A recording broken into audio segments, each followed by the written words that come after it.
For the minutes, the meeting was called to order at 6 o'clock. Yeah, I guess we can conduct the roll call. Commissioner Beggar, Yes.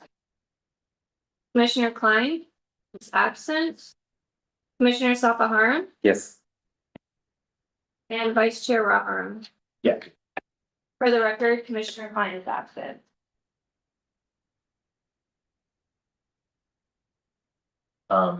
Right, so the first item is the approval of the minutes. Are there any questions? Oh, yeah, I have quite a few questions, actually. All right, More for the staff than for anybody else. So first of all, this meeting is recorded, isn't it? Yes. On Zoom. Yes, and then published to this, the city meetings? Yeah, the city meetings Okay. website. Do we use AI Companion to note the meeting minutes? We use AI Companion for the transcript. Okay, and does anyone verify the transcript after? Yes, we have multiple people in the city clerk's office who verify. Okay, so I guess my questions, there's a lot of things that I thought were a little off this time. So one of the first actions I thought we had taken was that in the interest of time for both the sheriff's office and as the fire department, I had requested that they get first on the, or at least towards the top of the agenda before we put anything else. And you were going to, I don't know who was going to take that action item between you two, we're going to verify with the clerk's office if that can be done, something like that. I had written down in my notes that we were going to try. Yes, so the advice from the city clerk was that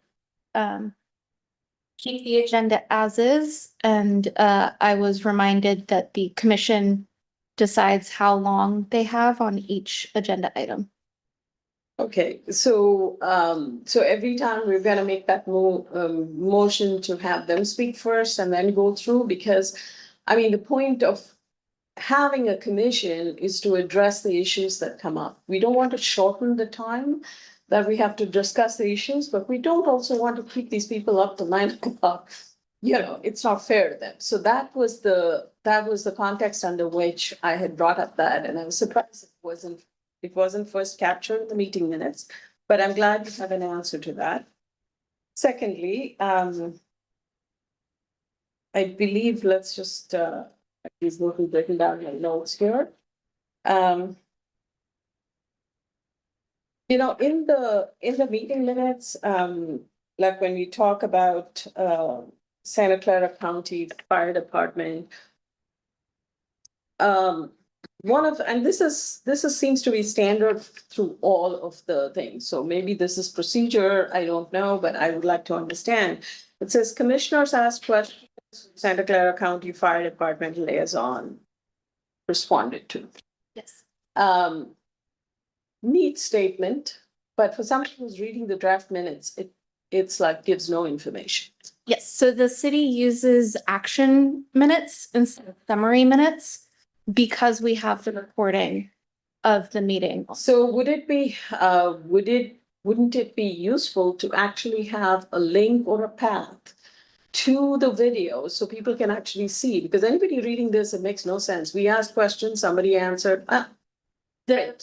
The video is So I would, published under Laserfish along with the agenda and presentations. sorry, On Laserfish, a link to the video is provided. okay.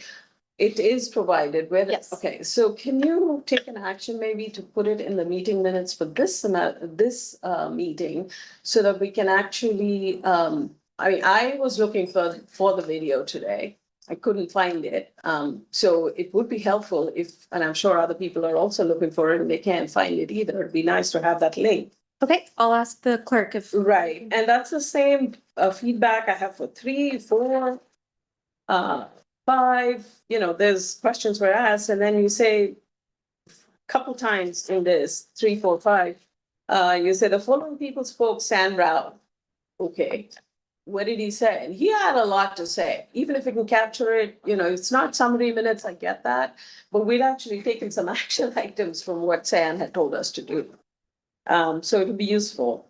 And then when it came to the public, the commissioner report, it's interesting that it was, what I was trying to state there was that the Cupertino Library Foundation had this had this thing called the event called the Firewise Cupertino. And my whole point of bringing that up was not to just say that I missed the meeting, which of course I did, although I arranged for the meeting.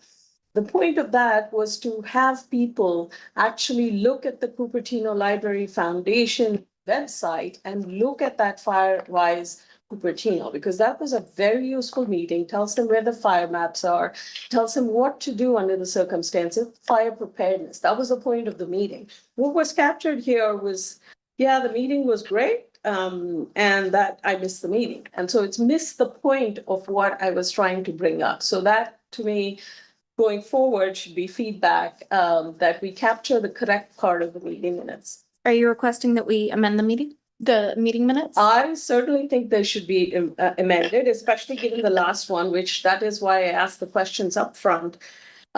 Do we use AI companion, and does anybody read the detail after? Because the last one, it says, Commissioner Safaram discussed sending emails to Library Commission about electricity awareness and potentially attending one of their meetings. What he was talking about was alert SCC, and that's what we would really like to have captured. This, and it's a simple mistake, however, it makes absolutely no sense. This is why I asked the questions up front as to what was the point. I mean, is it AI? Is it somebody reviewing this stuff? So I moved that we make the changes as requested to the meeting minutes before we're accepted. If somebody wants to second that, we can take a vote on it. Sorry, I'm stepping on your toes here, but No, I don't, so. okay. Okay, we want to take a vote? Yeah.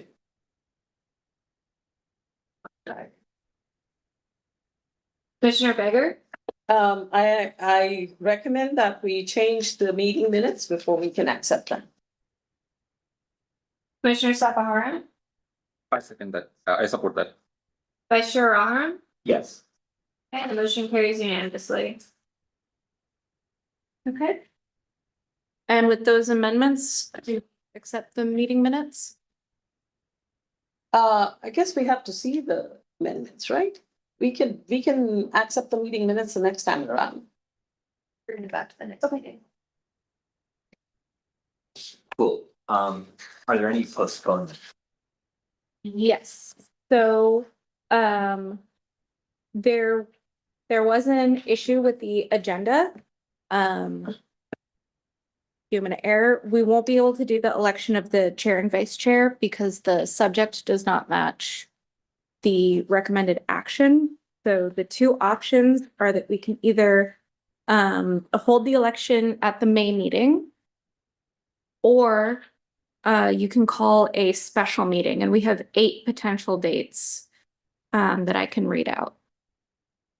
Okay.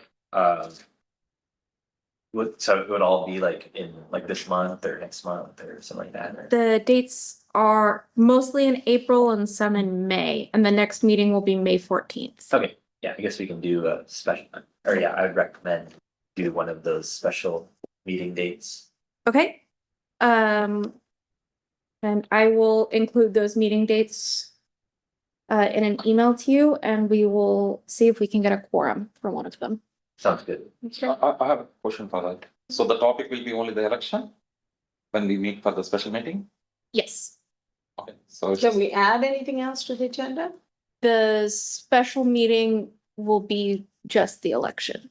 You can request that other things be added to future agendas for future meetings, but my understanding is that special meetings are one topic meetings.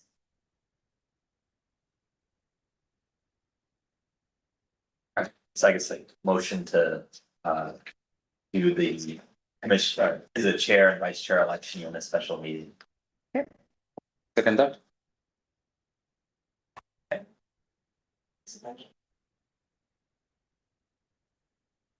Commissioner Beggar, Yes. Commissioner Sapaharan, Yes. Vice Chair Raharam, Yes. Motion carries unanimously. All right, so oral communications, do we have any requests to speak? We have one speaker for oral communications, Roger Costa. One moment while I bring the timer up on my screen.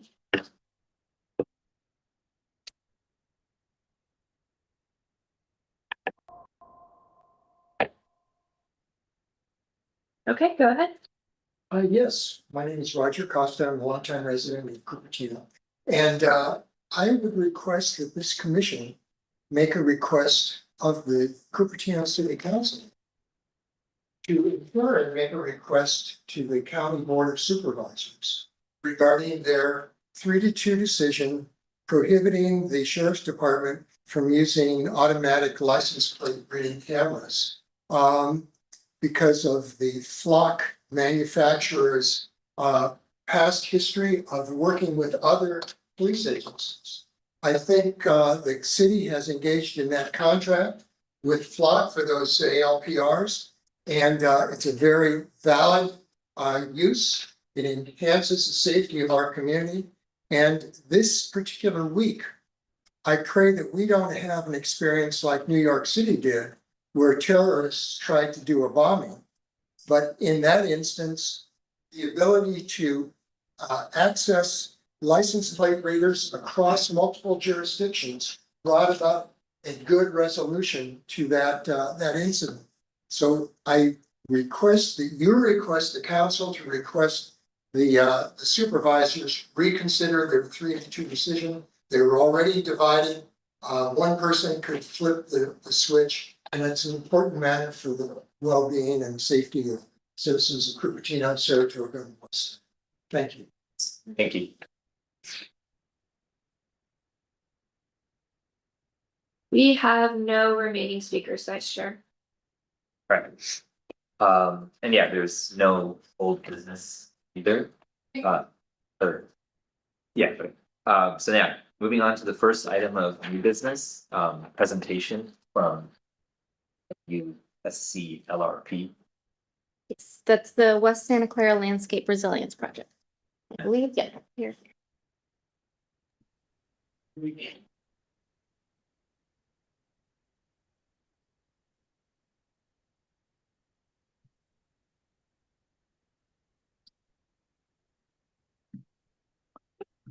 Good evening. I'm Stephen Harrington with the Santa Clara County Fire Safe Council. Is the slide show being operated by you guys or us? Would it be easier for you to do it yourself? I can pull it up. I can share it. Let me just pull it up. I have it. Just a second, Stephen.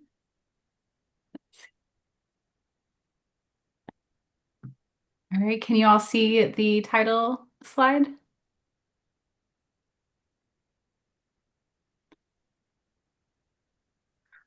There we go. Yep, there it is. All right. All right. Okay, great. Yeah, thanks for the opportunity to present tonight. My name is Stephen Harrington. I am a senior project manager with the Santa Clara County Fire Safe Council. And I will turn it to my colleague here. She can introduce herself. Hi, everybody. I'm Grace Manel. I work for Ascent. We're an environmental consulting firm that's supporting the Fire Safe Council and the rest of Stephen's team in preparing the West Santa Clara Landscape Resilience Project. So yeah, back to you, Stephen.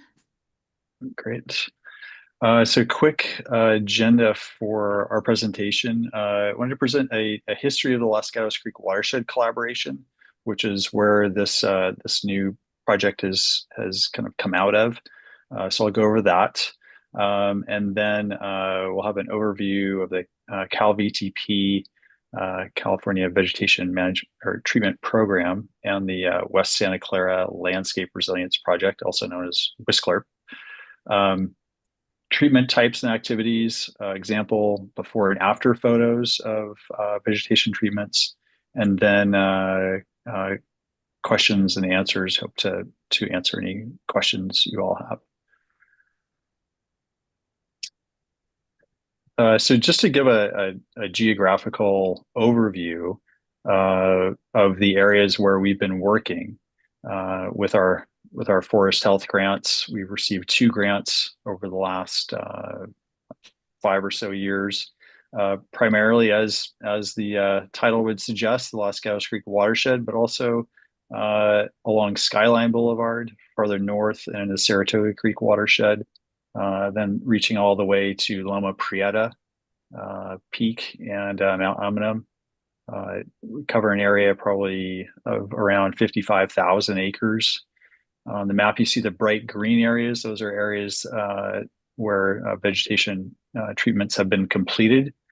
And then the orange areas are the areas that are on the docket for our second forest health grant. Let's see if you want to go to the next slide. This collaboration was really in response to the CZU lightning complex and the other catastrophic fires we experienced in 2020 and previously. The collaboration is made up of Mid-Peninsula Regional Open Space District, Santa Clara County Parks, San Jose Water Company, and a couple other smaller landowners throughout the watershed. These are, as you know, huge landowners, and the Fire Safe Council manages these grants on behalf of the collaborative, administrates these grants. Our first one was received in 2021. And then again, we were awarded one in 2023 from CAL FIRE through the California Climate Initiative funding. And it's really to establish a more healthy fire adapted ecosystem and to really protect and conserve our natural resources, particularly water supply is a major concern in these mountains. We have had a total of $14.5 million in funding and over $2 million in other match funding from our partners. And we hope to treat probably close to 2,000 acres across the watershed. And we plan to be complete with our second grant in 2027. This collaboration has really become a model for scaling up vegetation treatments. In California in general, we've been recognized. The collaboration has also been very innovative. We've helped Mid-Penn do things like improve Santa Cruz kangaroo rat habitat. We've done projects now. We're looking at this West Santa Clara Landscape Resilience Project that will provide CEQA coverage. We've done work in technology as well, making our projects more efficient and really created a strong foundation for future work in these areas and others. We hope to include prescribed fire in the future as well. With that, I'll pass it off to Grace to talk more about the Cal VTP and WSCLRP. Thanks, Stephen. It's really great background. So yeah, I'm going to get into some details here on Cal VTP and WSCLRP itself. So the Cal VTP, the California Vegetation Treatment Program, is a tool to streamline California Environmental Quality Act, or CEQA, review of wildfire resilience projects. The Cal VTP is used by many agencies throughout the state to increase the pace and scale of wildfire prevention treatments while maintaining environmental protection for sensitive resources. In order to qualify for the benefits of the Cal VTP program EIR, each project prepares a project-specific analysis, or we call it a PSA for short, to demonstrate that the proposed activities are within the scope of the Cal VTP. So that's what we show here on the slide. On the left, we have the Cal VTP itself, the cover of the Cal VTP. And on the right is the cover of the West Santa Clara Landscape Resiliency Project PSA. So the PSA includes an analysis of how the requirements and mitigation measures from the Cal VTP would be applied in the project area. All right, here's a little overview of the WSCLRP project. We call it WSCLRP for short, but it's the West Santa Clara project. So yeah, it's a 143 1,000 plus acres. It's a pretty large project, as you can see. That's called the Western Santa Clara Project for a good reason.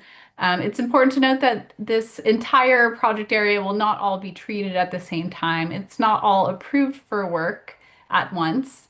These treatments will be phased over a long period of time based on funding, community outreach opportunities, and partner collaboration opportunities.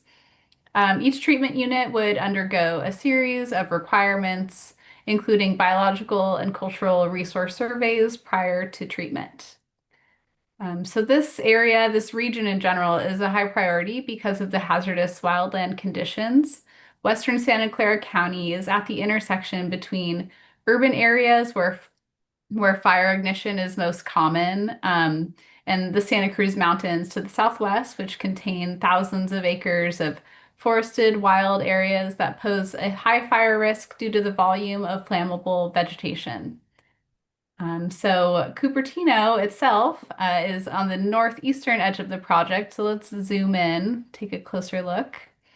Here's zoomed into the city of Cupertino overlaid on the Whistle Clip area, and the shaded areas with the different colors indicating landowners are the areas covered in the Whistle Clip PSA. So the project will allow landowners in these shaded areas to opt in to the CEQA coverage provided by the CalVTP if they desire. It's completely optional. It would not restrict work that landowners want to do on their properties that that either are related or have nothing to do with wildfire. The existence of the CEQA coverage in a given area using the Whistle Clip PSA does not supersede any existing permits or agreements already in place. All right, so let's talk about what treatment activities and treatment types actually are included. So the CalVTP includes 3 primary treatment types. Here's an overview map of the entire Whistle Clip area, and you can see we have all 3 types represented. Let's zoom into Cupertino and go through them. So our 3 treatment types are, first in orange, we have the wildland urban interface fuel reduction treatments, or WUI treatments. These are areas in WUI designated areas designated by CAL FIRE. They consist of treatments to reduce fuel loads and slow or prevent the spread of fire between wildlands and structures or vice versa. Then we have in yellow the fuel breaks. These are strategically placed vegetation treatments around roads, trails, and ridge lines. These support fire control activities like firefighting during an incident or escape routes, ingress, egress. And then finally in blue, we have ecological restoration treatment areas. These generally are located in the more wildland areas outside of the WUI. Treatments in the blue areas would focus on reversing ecosystem changes caused by a history of fire exclusion or restoring post-fire damage. These are the 5 treatment activities that are covered in the CalVTP that are proposed in the Whistle Clip area. We have prescribed burning, including pile burning pictured here. It could also include cultural burning and broadcast burning. We have manual vegetation treatment, which includes things like using a chainsaw or hand tools to remove vegetation. Mechanical vegetation treatment includes mowing, chipping, and types of big, heavy equipment. Prescribed herbivory is a great tool for some areas. That's when you see a bunch of goats on a hillside helping with fuel reduction. And then we also have targeted ground application of herbicides, which is mainly for control of invasive species that contribute to the risk of wildfire. All right, and I'm going to pass it back to Stephen to go over some before and after photos. Yeah, so these photos are of areas that we've taken with our areas we just recently treated in Mid-Penn and Santa Clara County parks. And you can see what we're going after here is not a what some people might think of as a big fuel break where you've cut a big scar through a ridge line or something like that. These are more about taking out dead, dying wood, diseased trees, taking out small diameter trees, so that the result is a forest that has fewer but larger trees, promoting oftentimes our native species, and really reduces the chance of a crown fire, reduces ladder fuels, that type of thing. And these are typically the machines that we use, masticators, small tractors with masticator heads that grind material up into kind of medium size chips. Take a look at the next one for a few more photos. You can see, especially that middle shot, before and after, you can really see through the forest, which is great. And we're also trying to mimic a condition that would result if you had a regular regime of fires. This also sets up the landscape well for the possibility of prescribed fire. Also makes it a lot easier to come back later and do maintenance work. And all of our partners have already gone back and started treating some areas that we treated a few years ago. So I'll leave it at that.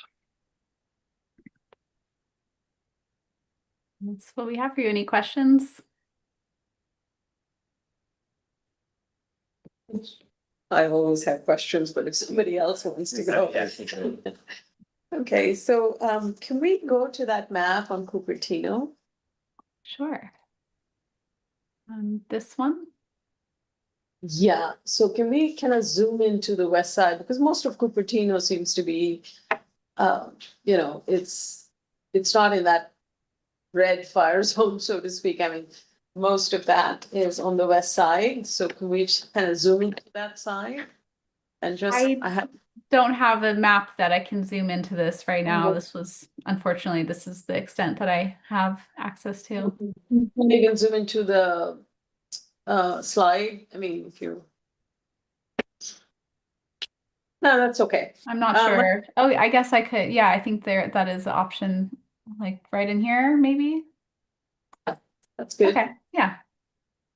So my question here is that the blue areas are the ecological areas, so somebody is doing something about it.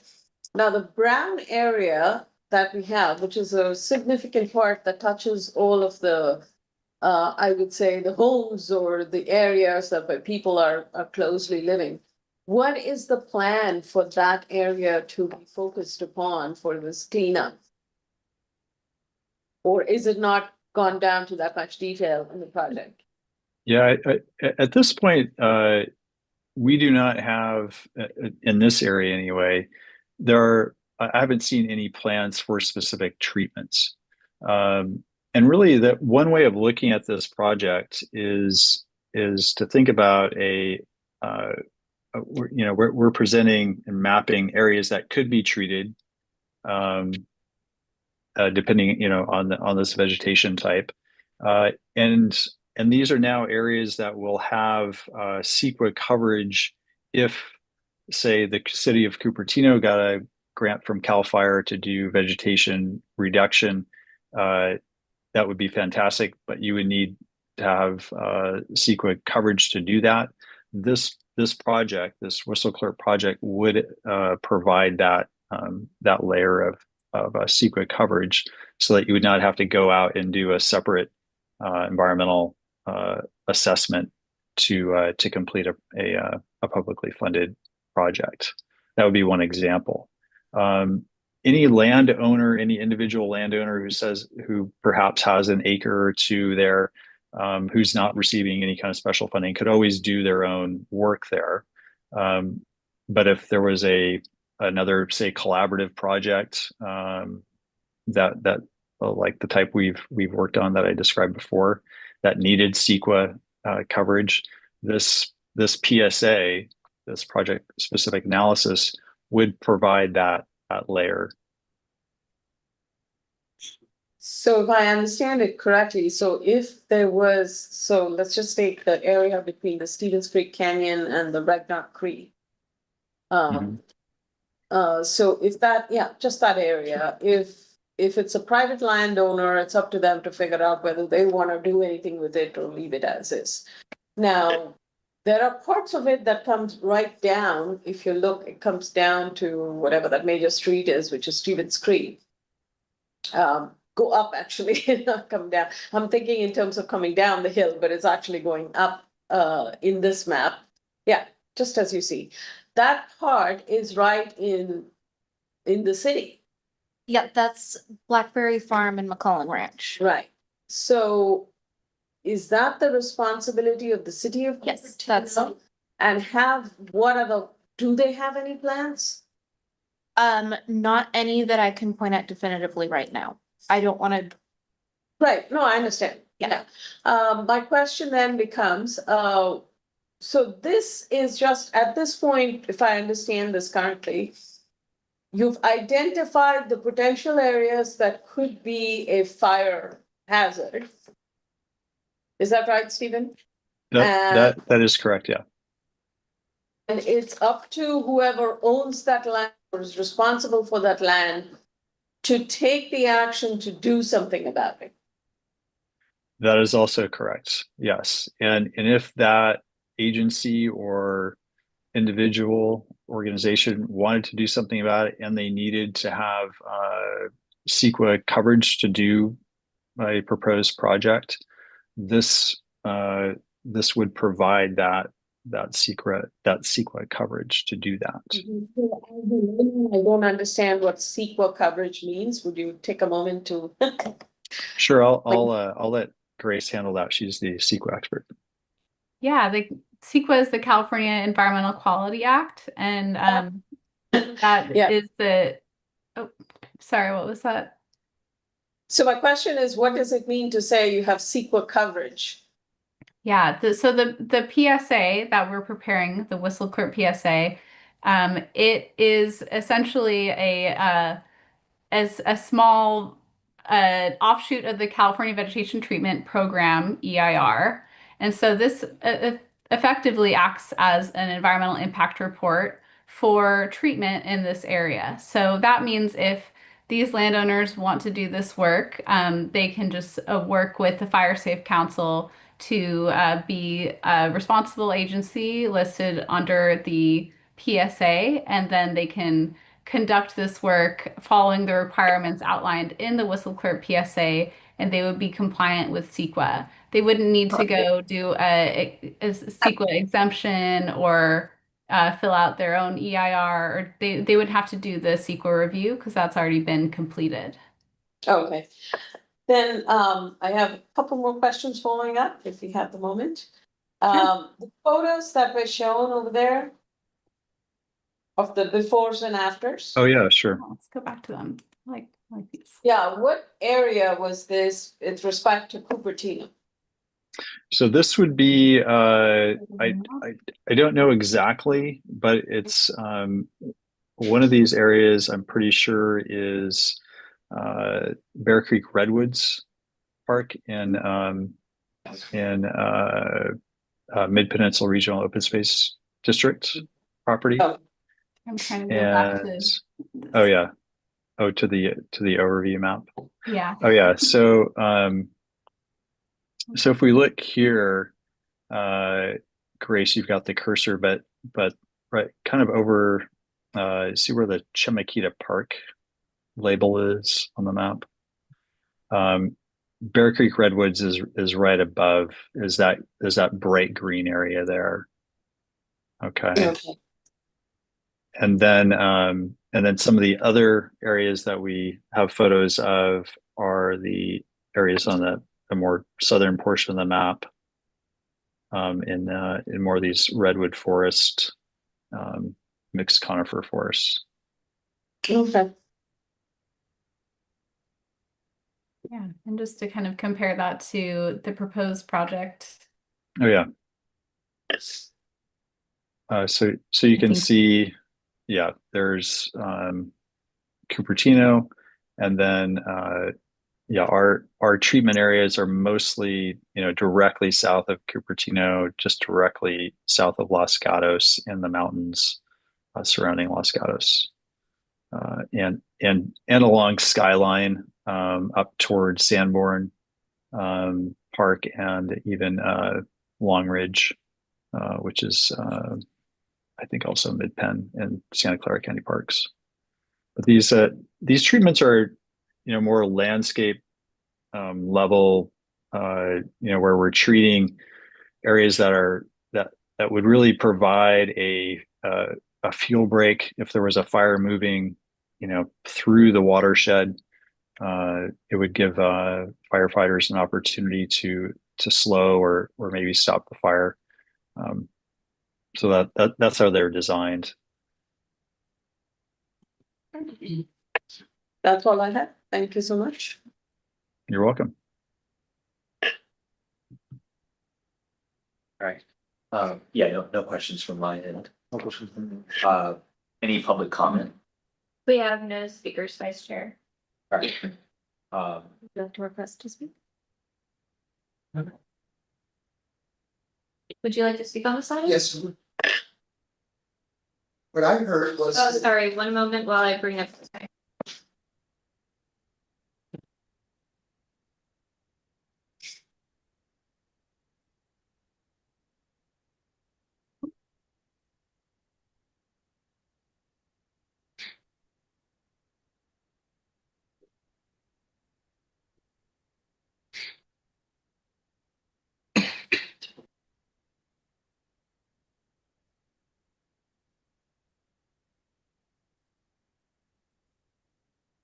Sorry, I'm having an issue with the timer. I'll be less than 3 minutes. Okay, let me just.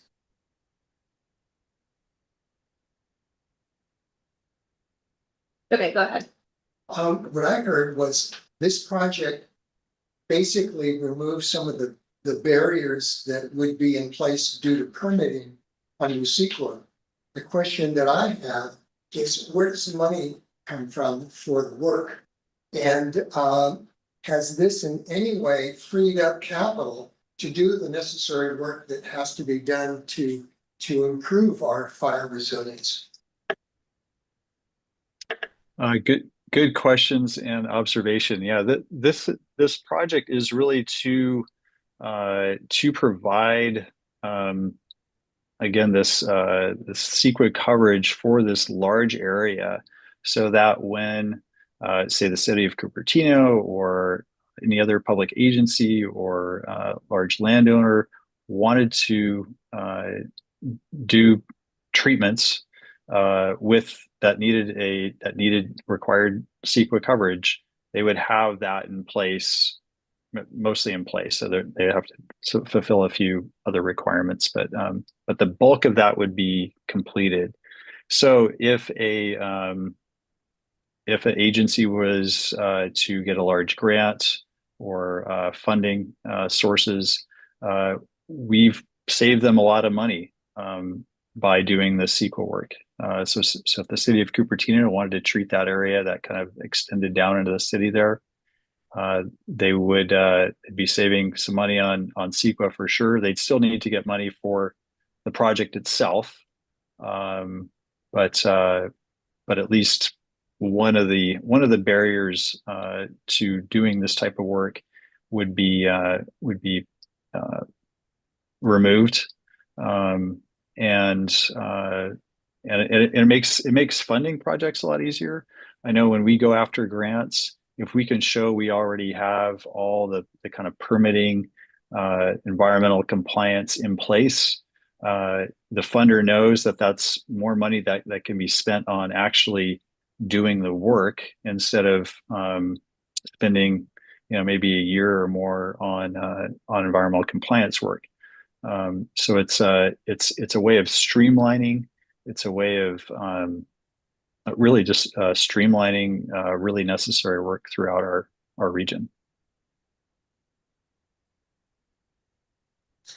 Question.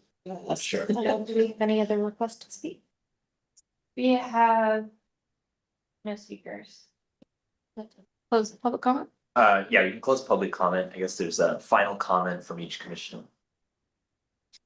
Okay, so following up on the question from the resident, Can you give us, I mean, each project is going to be different and going to cost differently.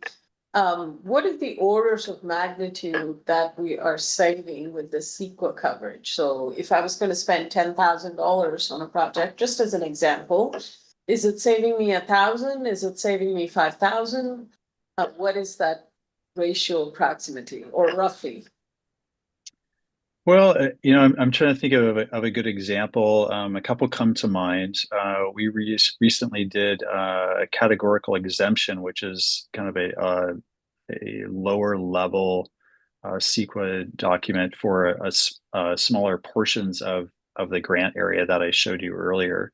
Those, and this is for maybe about, thinking of an area that was about maybe 25 acres. And the money we spent on permitting and all that was around, I think around $30,000. So, and then the project itself, you might spend $4,000 an acre. So, a 25 acre project could cost $100,000 for the vegetation work itself. But if you already have, $30,000 worth of permitting out of the way, that's a significant savings. That's sort of these are ballpark, but I think it's a valid example. And of course, the time will also be significant, right? Saving almost a year. Sure. Yeah. So some of these categorical exemptions, some of those don't take as long. A matter of more, I think 3-4 months, perhaps maybe a little bit more, but definitely saving time. This particular project that we've worked on, we've been doing for about a little over maybe a year and a half, Grace, something like that.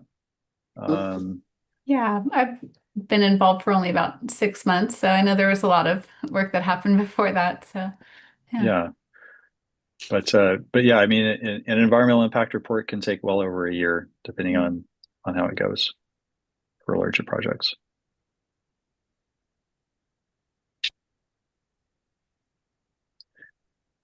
Awesome. All right. Great. Thank you so much for the presentation. You're welcome. And if there's any other follow-up questions, feel free to contact us. I think Britta has our contact info, and you can certainly find me at the Fire Safe Council. Awesome. Thank you. Thank you. thank you. All right. Thank you. All right. Thank you. All right. So we can now move on to monthly updates. Which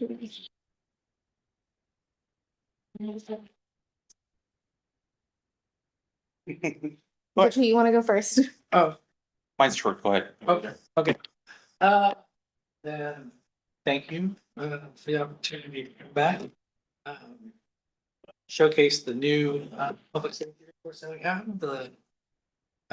Newsletter style is one that I'm actually getting used to as well. It's district wide, so some things will apply, some things won't, but I think, certain things like what's happening on, or what's happened on Highway 17. Applies to everybody here, and then also maybe Highway 9.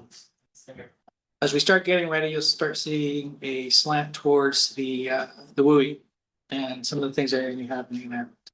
So, a little bit of, info on internal stuff as far as awards and other things.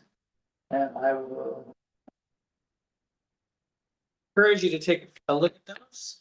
Are very interesting. Some of them are fun to hear and some of them are actually pretty informative.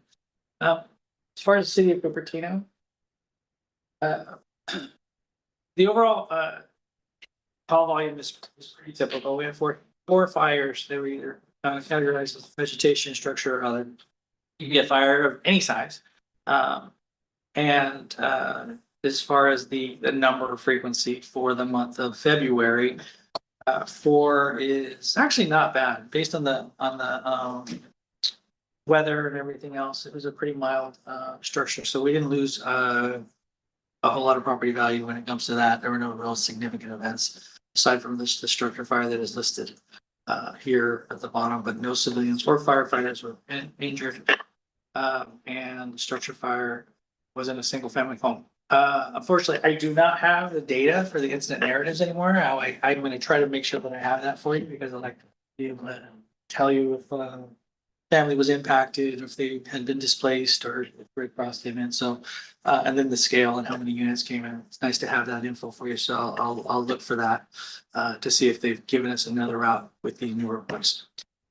Fire alarms, as you know, that's basically any call for any kind of activation of an alarm or basically a system that is intended to alert the residents any kind of fire incident that may be occurring. And then the lion's share, once again, is our medical calls.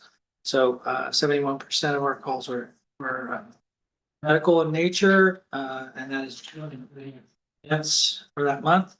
And service calls, once again, is kind of a catch-all.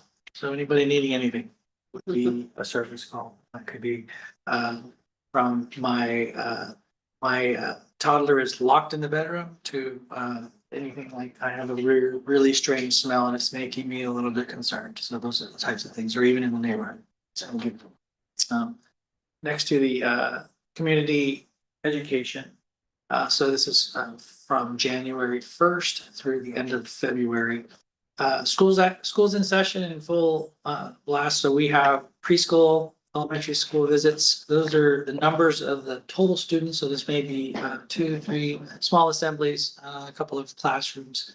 So where we come in and we talk at the appropriate level for these kids to basically receive some fire safety, stop, drop, and roll, 911 things, and those are pretty typical programs that we have. So we've been doing that for a very long time, and then see the breakdown of kind of where they may have occurred. So the circle graph, right? You can see that we also have CPR. Those are walk-ins still. So if you have anybody, any group or any individual that wants to, you can schedule that through our website and come in and I believe it's at least once a week. You have a time you can actually just walk in and let us know that you want to come in.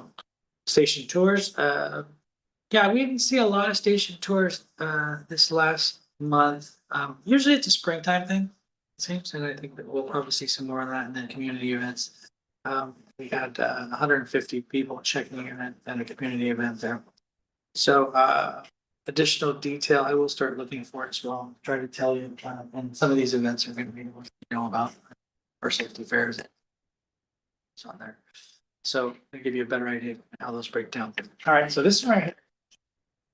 The bar on top of each stacked set of bar graphs for this histogram, they show the baseline of the standard.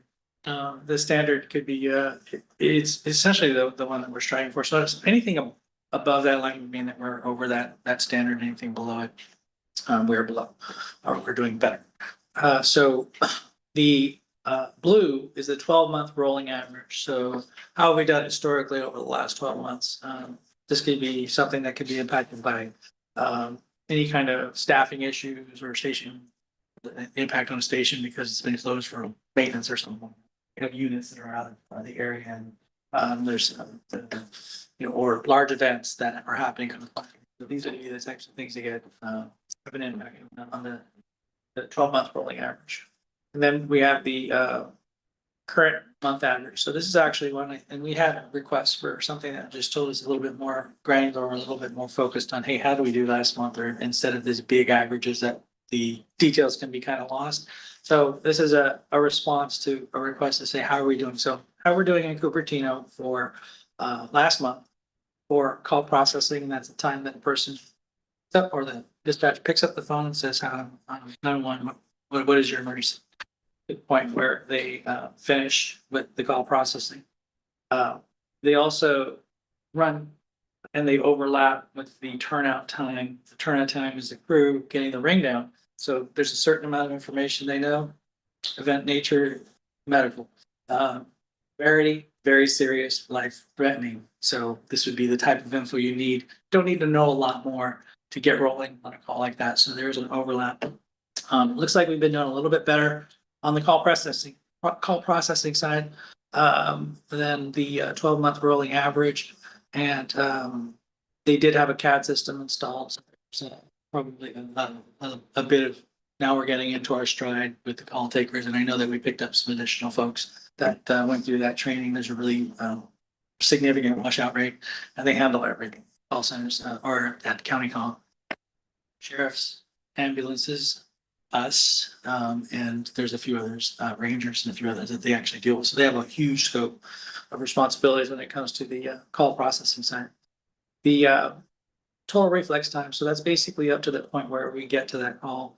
And there is the urban and the rural are numbers, so it's basically the density where we start getting to some of the areas that we were looking at on the outskirts where there's less than 1,000 per acre people. And so that's the difference. Those are the ones that are further out there. So you should expect to see a little bit longer time. And then the averages. So we're actually doing fairly well against the standards that we're stacked up.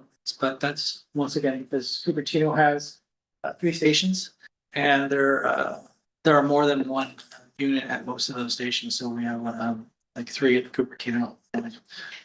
That does a dual staff. So if there's a hazmat event or engine company or regular EMS or fire, then we have the tiller or the tractor drawn aerial, which is the big truck with 2 drivers.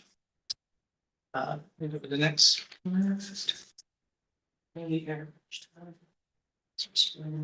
Oh, and there is actually on the bottom half that there's it's broken up for fire and medical. And you will see that the medical side, there's a little bit less gear to put on.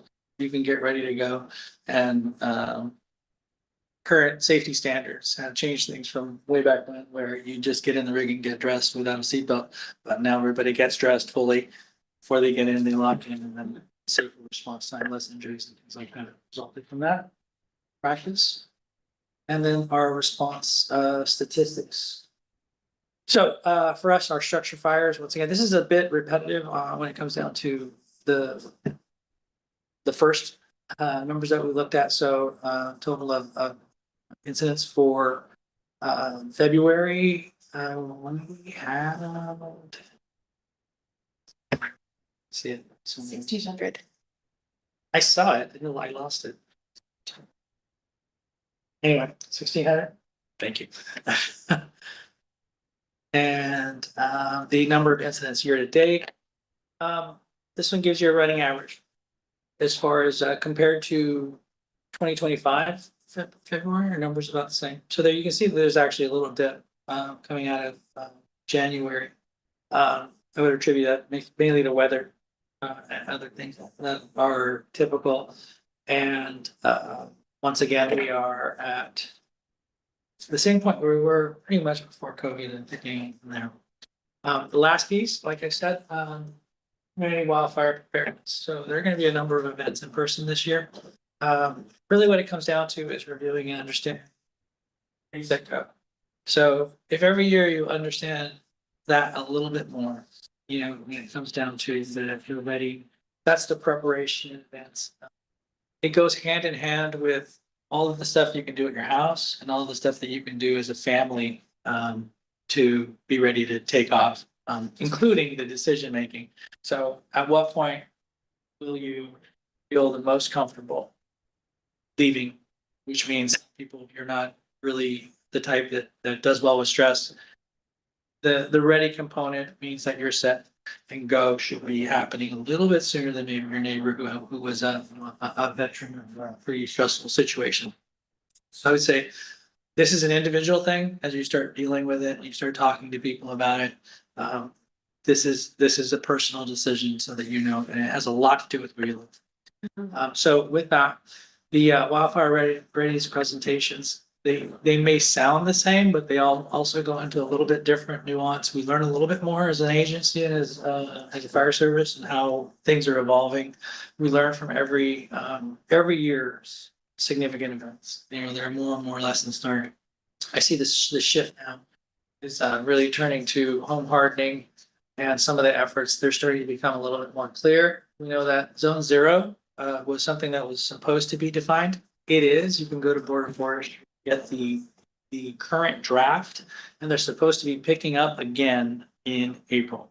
So in Sacramento, they will be picking that up again. They fell behind and did not provide the guidelines for Zone 0, but it will be happening. So if you wanted to get a peek at it, it would be something that you could do in order to prep. This year, County Fire is doing the WUI inspections. There are a lot more residents in Cupertino that will be getting one because it is there are more houses and parcels that are part of the very high fire severity zone. This means that in the local response areas, we do have the ability to enforce, but it's going to be education and assistance is going to be the primary thing. Unless somebody is not willing to help themselves or if they need something else that would help motivate them, we're really looking to help people out. And we're going to have crews run through. They're doing public right-of-way inspections.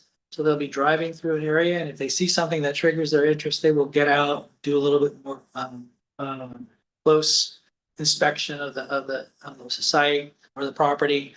They will have a door hanger, and then we have a tool that works in the field so that they can get referred over to us, and we will send a deputy fire marshal to do additional follow-up. And then they'll be notified of anything that they need to work on, and we will be around to help them get that stuff done. That works in conjunction with the wildfire workshop. So a little bit of self promotion there from the Fire Prevention Division. It is something that I think that we really need to stress. And I will leave. I'll end this by saying we got to get our numbers up for Genesis Protect and Alert SEC. It is one of the things that's coming up where people don't feel safe, especially when it comes to evacuations.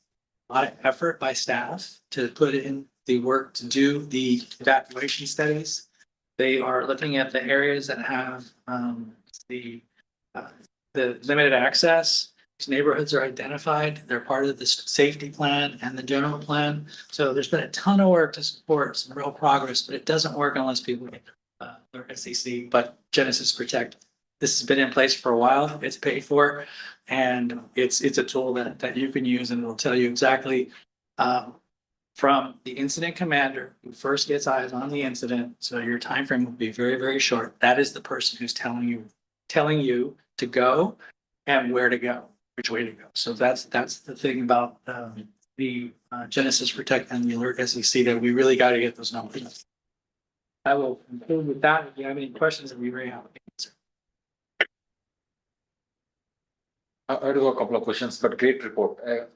Thank you very much for all the great work you guys do.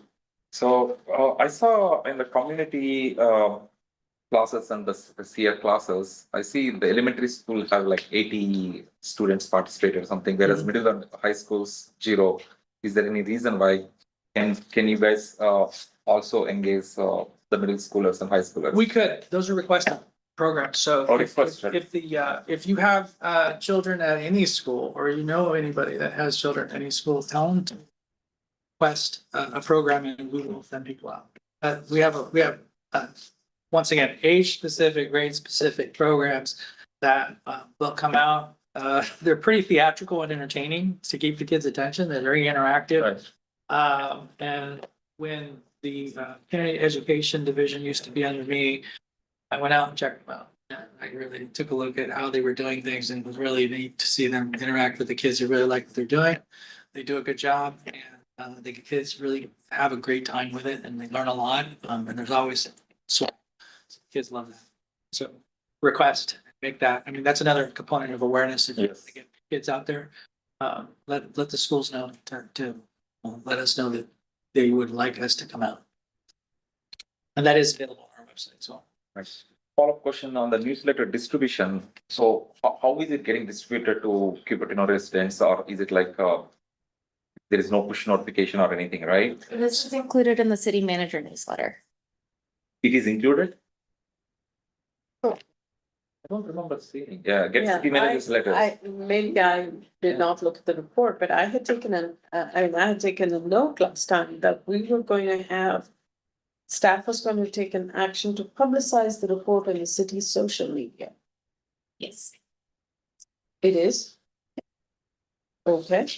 One that was not part of the meeting minutes, so I just didn't know whether it was there or not. And then further, to report on how well received the report was. I mean, do you have any statistics on how much that has been seen or not seen or anything? I don't. No, I'm talking about the city. I'm sure you guys have it, and it'd be great to know if you have those as well as a county, but, No, I don't have this. okay. Would we take an action to maybe figure out whether, how well is the, city manager's report being seen and therefore all of the information? Okay. I mean, it's easy statistics that, we can figure out. Okay. Sorry, you were gonna say? No, I'm seeing these, they're getting pushed. Some of the aspects of it are very new as well. I know there was a lot of, there were a lot of requests to say, hey, can we make this a little bit Mhm. dynamic? That was interesting. So I'm glad to see that they are making changes, and I think getting it to city early enough, did that get resolved? Was it a little bit better this time? Got it today. I got it now. So I will take that feedback back, because this commission meets the soonest. This is the first one that goes out of all of them. So that the timeframe that is set gives everybody else a little bit of extra time, but we never seem to have a whole lot. And I think that would attribute to some of the challenges of it not looking like it's showing up, because I guess quite frankly, it's not showing up till the last minute quite often. So I will take that back. Actually, take that as an action to just look into it, and I'll see if I can work with Marta. One last question. On the Genesis Protect, information is also part of the flyer or this information, this report? Here is. I added that. Oh, you added that, okay. And it's because there are a lot of things happening in Cupertino with regard to the wounding. And I know that we have looked at the numbers in the past, back even when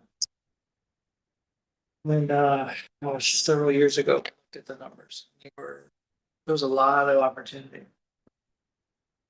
And things that I did not see over the last year. Back when Tom was here, I didn't see that move a whole lot. And people are really, there's a lot of public. There's a lot of public curiosity, there's a lot of public concern, there's a lot of fear, there's a lot of other things that are popping up throughout the city right now where people are very concerned. And there's a lot of spillover. And one of the things is like, okay, how do you know how and when to evacuate? And that tool has been in place for 4 years. 3, 4 years. Genesis Protect. Yeah, Okay. it was originally Zone Haven. Pushed, and then it went through Genesis Protect. It is a very, it seems to be very stable, reliable based on my experience. I get the notifications as a duty chief when a zone changes classification throughout. So if it's upgraded or downgraded or changes, or if it's edited, I see it. And I think that for us, we have been able to use it for events, and it really works. So to know what to do with regard to the incident, which way you may want to go or like to go. And then that's what you get from Genesis Protect. Near real time or real time? Yeah, it's pretty darn close to real time. And then when it comes to where do you go, that's where Alert NCC comes in. It'll tell you your evacuation areas, it'll tell you cooling centers, it'll tell you, if there's any kind of relief or aid, support services, things like that, it'll tell you. And then they will also tell you when to go back. Right. So together they work as a team, and they pretty much fill most of the gaps that anybody would need in order to keep you informed as a person had to leave their home or neighborhood, or anybody that you know that is affected. And that stuff coming in as well. So you said earlier that the number of people signed up is very low. So you have some stats, like how many people signed up for? I have some that are a little stale, but they were in the. I don't have newer ones They in were in there. the teens, I think. like less than 20% of Cupertino residents or available. So do you have any flyers or some material promoting Genesis Protect sign up also? Actually, they're pretty much on every single flyer sent out. There's Yes, sir. Genesis Okay. Protect, and they're also in the WUI notices that are going out this year or every year. There's a QR code with all of the QR code, different. excellent. uh, So if I may ask, Martha, so I was more focused on alert SEC last few months in the library. There is only one single page kind of a flyer there, and that also vertical. It's like a horizontal flyer sitting and vertically.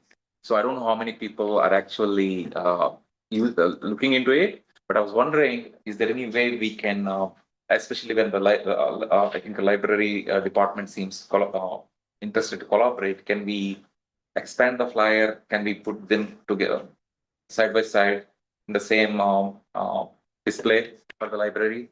Sure, conduct one. Okay. So So what is the specific action? also earlier the alert SEC, the QR code and the banner, right? It is already there in the library. That's what the research Martha and I did. So and that is like a flyer. It's a horizontal flyer sitting vertically in one corner. It's with along with another Virtually, 20, yeah. 30 items. So it's not highlighting that. So if our fire department is recommending, right? I think we need to put both, not only alert SEC, the QR code, but also Genesis Protect QR code or the sign up link more visible, especially when library is interested to partner with the Public Safety Commission. That's my recommendation. Go ahead. My numbers for May 14th, 2025, 15%. 1,317. And then does 57,856 sound right for the census ish? Yeah. So, yeah, these are my numbers. And thing is that we're at 15%. We can't be that far off. Thing is, the recommendation essentially would be that at every fair, every festival, every whatever gathering, have somebody there that actually helps people install it. Be probably the recommendation that I'm, like, if I was, they said go out and make sure that people get signed up. That's one of the types of ways that I would do it, because if you walk away with a QR code, people don't typically do this, and this is usually one of the biggest components of fear that people have. They don't know what to expect. They don't know where they're going to hear it. They don't know that they don't. So that unknown is, I think, creating a lot of. If they had an idea of how it worked, you can see a video. We even have our own on how Genesis Protect, and it shows them that it's one of our VCs that is going out there. We have an extraordinary amount of experience when it comes to wildfire. We send people throughout the state, and we are the region or coordinator for the area and the area coordinator. So we carry those roles as county fire. So Cupertino has a pretty straight connection to the resources that are coming in and out. And I'm one of the people that sits in one of those roles. And that's why the evacuations and people knowing that they need to leave as soon as possible is one of those things that is, there is an opportunity to do better. Absolutely. This is the part, because this is the part that people say, what are you gonna do about it? It's like, well, I'm gonna give you this again. It's basically, so. Yeah, so I think I may also request Martha, the city staff, right, to share those materials so that we can put it in the public forums like next door. Also pass it to other organizations like schools and others, if they can also display the same. I have a request. I don't know if this is that could be part of your presentation for next time. I would like to see an example of an evacuation route capacity situation. Because I think we have a very large area on the west side that is in the red fires. Mhm. And we're giving, for whatever reason, permits to build all kinds of things on that side. And we have really just two streets where people have to get out of. One is McLennan, the other one is Rainbow. And the connecting road between them is Buck. And we have a lot of development happening there. And people trying to escape out of it, the evacuation route capacity is going to be really questionable. We need to understand what that capacity is, how does it work? Can you make a presentation or give us some information on that? What does the city have on that? I believe that's part of the health and safety element draft. And that was published for public comment earlier this week or last week. I think that today is the last day or something to provide a And comment. tomorrow is the last day, yeah. Wow. So yes, that is actually, I spent most of the day today in those areas, driving those roads and measuring roads. So that's actually very, very high on our list, specifically for the reason that you called out, and that is the developments occurring. So I also happen to have this already up for the evacuation report. And I did work on the safety plan and the general plan elements, just staff. So to would it be to provide a different a report on evacuation routes and what's found in these reports, or would it be something different that you're really looking for? Don't know exactly what is in those reports, and I was going to take a look at it and provide my own information and my own feedback on that.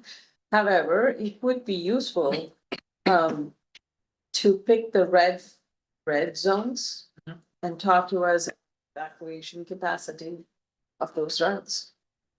Okay, I can, what I will do is I'll take a look at the report. See if I can marry it with the changes in the map, because I do have that information as well, what's changed. And I can see if I can put together a short presentation with the intent to explain what the report is and how things kind of changed. Vice Chair, may we go to public comment? Yeah, sure. We have no speakers. All right. Okay, we were just finishing up his thought. Oh, I apologize. Yeah, go ahead. No, I was just saying I can try to explain it. I can either do that, or I can bring something as an outline of the types of things that I might be able to provide. It might be more interesting to get to actually see the presentation. Okay. And then if you want to give us your regular report as an outline, I mean, just give us a report so we can, it's pretty standard, the report that we get every time. So it's pretty good, but it's very informative. However, something different. Okay. I will put something together that focuses on evacuation throughout the newly designated by fire severity zones. Okay. And then this is from the city's GIS team, the Service Finder app. If you, that's just everything highlighted. Okay. Clicking on hazard awareness evacuation zone, click on any zone, and this will pull up a link to load. There we go. These are potential evacuation routes. Yeah, that's true. But what we're talking about, I mean, those are obvious routes. I live in that area, so I know exactly what you're talking about. However, what I'm asking for is the capacity given what we have, and that's slightly different from just providing the routes. I know, I just wanted to make sure that. Sure. But it's a very useful link that you provided. If you can go back and just tell us what that link is or put it in the meeting minutes, that will be fine. Okay. All right, cool, thanks so much. Yeah, I guess we can move on to the next word from Captain. All right. Good evening, everyone. So this report's gonna be a little bit odd because what happened on January 1st, we switched to a new record management system, which is Axon, and we integrated a lot of other information into this other system called Peregrine. So currently, the way that we write reports right now, there is Axon, which is our crime report database, and then you have Crossroads, which is our accident and citation database. Neither one of those two is very good for obtaining information. So we have a program called Peregrine, which kind of puts everything together, puts it in stats forms. Where I'm going with this is got this report today, and I noticed that my priority one calls are unusually high. 14 apparently in January, and 5 in February. So I have to go back and do a little more research that I got this information today because these numbers seem a little high for the priority calls, and I think there might be some corrections to some of this information. So with that being said, it's just some growing pains right now with this new RMS system. The new RMS system, which record management system, dropped the alpha at the end of all the police reports. So any police report has the 25, or 26 for the year, the Julian date, the Julian calendar, and then the event number. The problem is now it's dropped the alpha. So it used to say C for Cupertino, S for Saratoga, L for Los Altos Hills. So it makes it really convoluted and complicated to search for individual reports for Cupertino because there is no alpha designator. So you have to kind of figure out some other way. So anyways, what I'm trying to get with this, I think these numbers right here that we just got, that I unfortunately got today, I haven't been able to look at them because there might be some inaccuracies. So, but this is what the system kind of gave us with Peregrine. So, and so we'll start with this, but I'm gonna do some tweaking or looking into some of this information. So, moving on to the next slide of the property crimes that we've had in town. We ended very high with residential burglaries in Cupertino at the end of 2025 with 102. From the previous one, we had 78. Residential burglaries on the rise again. During the State of the City, I did bring up that we may have to take some other innovative approaches to try to bring those numbers down. Whether it's rekindling some neighborhood watch meetings or rekindling some other groups so we can try to get some more information, because these are burglaries that are occurring again with simple things like people not turning their alarms on, or so things that people might be forgetting. So we're gonna have to step up our game here for the next coming year of putting some public awareness on residential burglaries out there. So I want to talk a little bit about the ALPR things because we discussed this during the State of the City address. Additionally, it was also something that we brought it to a lot of residents here in Cupertino. But essentially, what happened was the city of Mountain View had flock ALPRs, and their system was accidentally sharing with federal agencies, which is against the law in the state of California. It wasn't Mountain View's issue. Mountain View didn't do this. It was more of a flock issue. But as a result, it's causing a lot of issues of trying to contract with flock as a vendor, because the Senate bill that was put out is that we should be sharing with any federal agencies, period, including ICE, right? So in January, Los Altos Hills decided to end their relationship with flock because of the possibility that federal government or maybe even ICE may be obtaining some information without us knowing, or without flock even knowing. So they scrapped their agreement with flock basically back in January. Mountain View did the same thing. They actually just turned off all the cameras until they can fix something with their flock cameras. As a result, we had gone to the Board of Supervisors with an updated surveillance use policy. Our surveillance use policy is what allows us to operate and manage data for these contract cities from Cupertino and Saratoga for their data that they collect with their license plate readers. None of the license plate readers are owned by the sheriff's office. They're all owned either by the city or they're private, by the cities of Cupertino and Saratoga. So the surveillance use policy gives us the authority to manage the city's data. What we had done is we had gone back to the Board of Supervisors with a policy that dropped the term flock from the policy. So it would just says license plate reader technology. And again, reassured what steps we take in order for our data not to be breached. Biweekly audits, monthly audits where we scrub the data, plus a yearly report back to the Board of Supervisors with any deficiencies or any problems that we encountered during that year. We had a lot of public comment from people in the audience directed at San Jose and other agencies.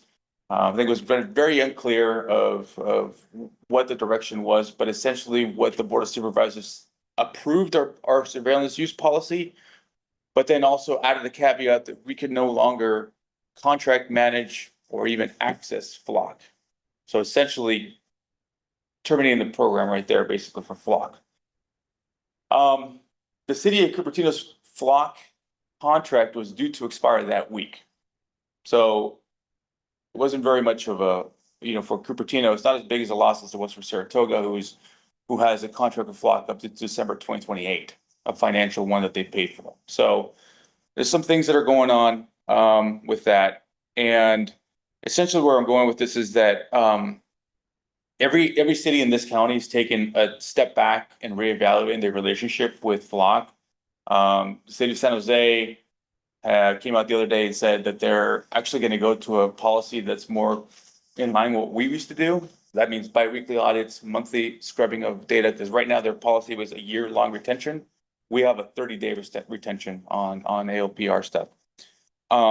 Additionally, we're talking to other vendors that haven't come across a little bit hot water in the news lately, like Flock has, such as Axon, to see if they can fit the need in the meantime or assist us in some sort of patch now that we've lost access to flock cameras.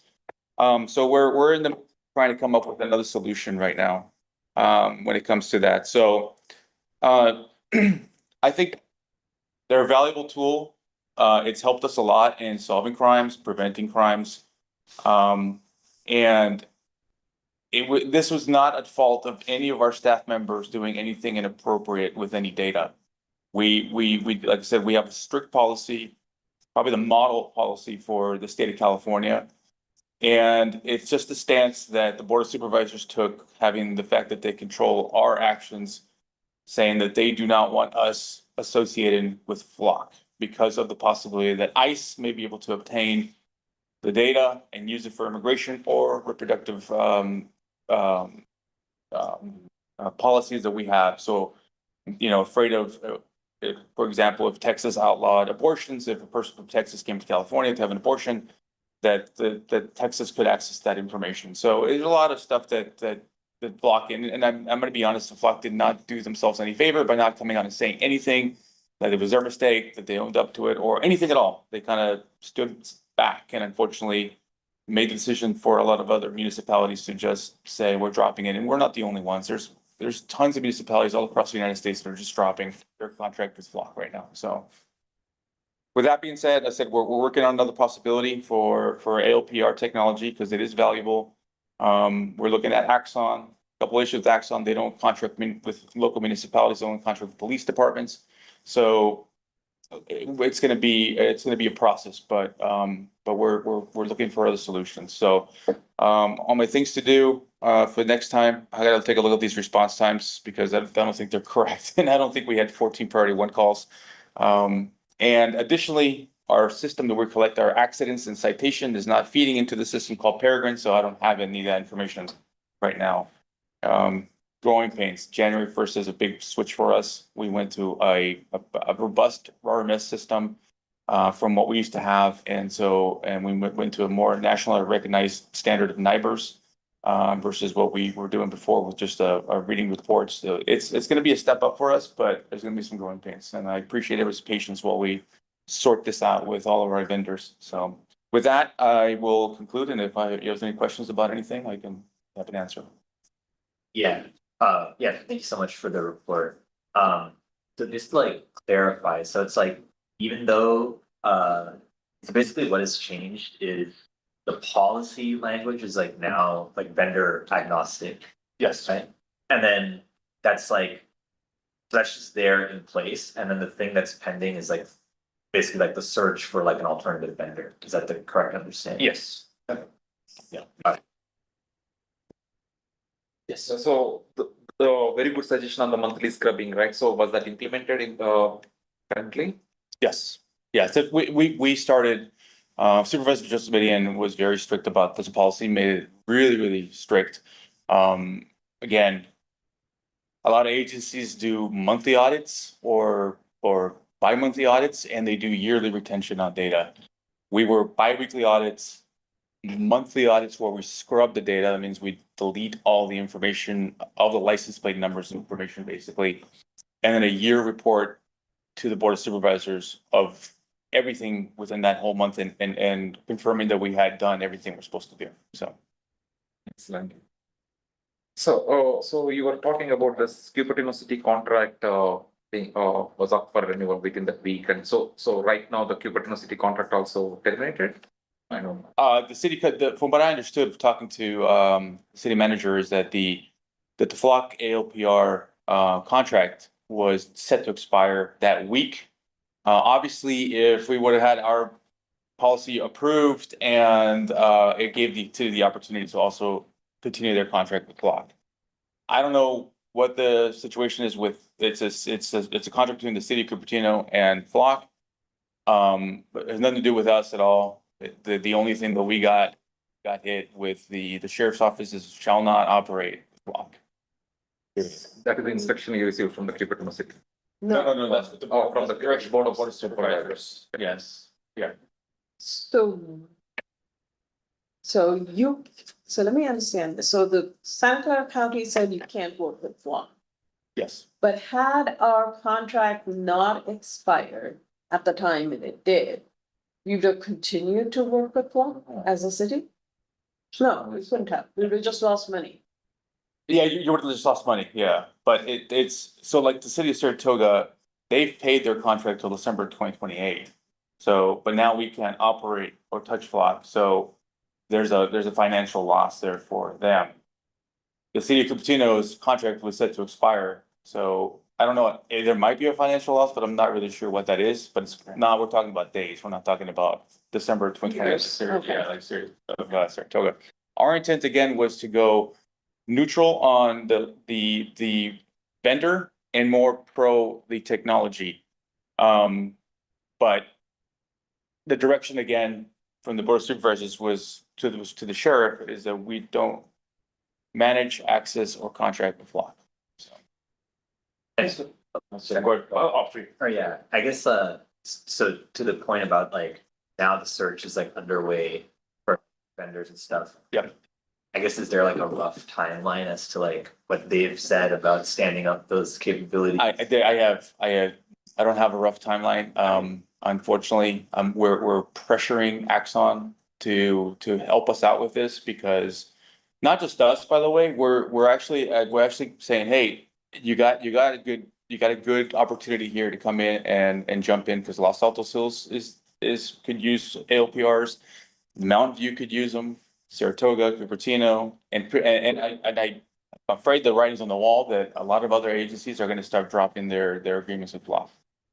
Just because of it's not been any agency that's done anything wrong. This has been more of a issue with their end and their and the way that they I guess they do their coding or something. So Yeah, interesting. Yeah, because I feel like I remember when the original agreement was being discussed, like I felt like we were asking questions about like, oh, like, is it certain that they won't have access to like share the data with other people? And like I feel like the answer was yes back then. Yeah. So it's, I mean, I think this was documented as well. yeah. from what I understand, and that this is not accurate, but in the case with Mountain View, it was a single license plate reader camera that was lent to them from Flock.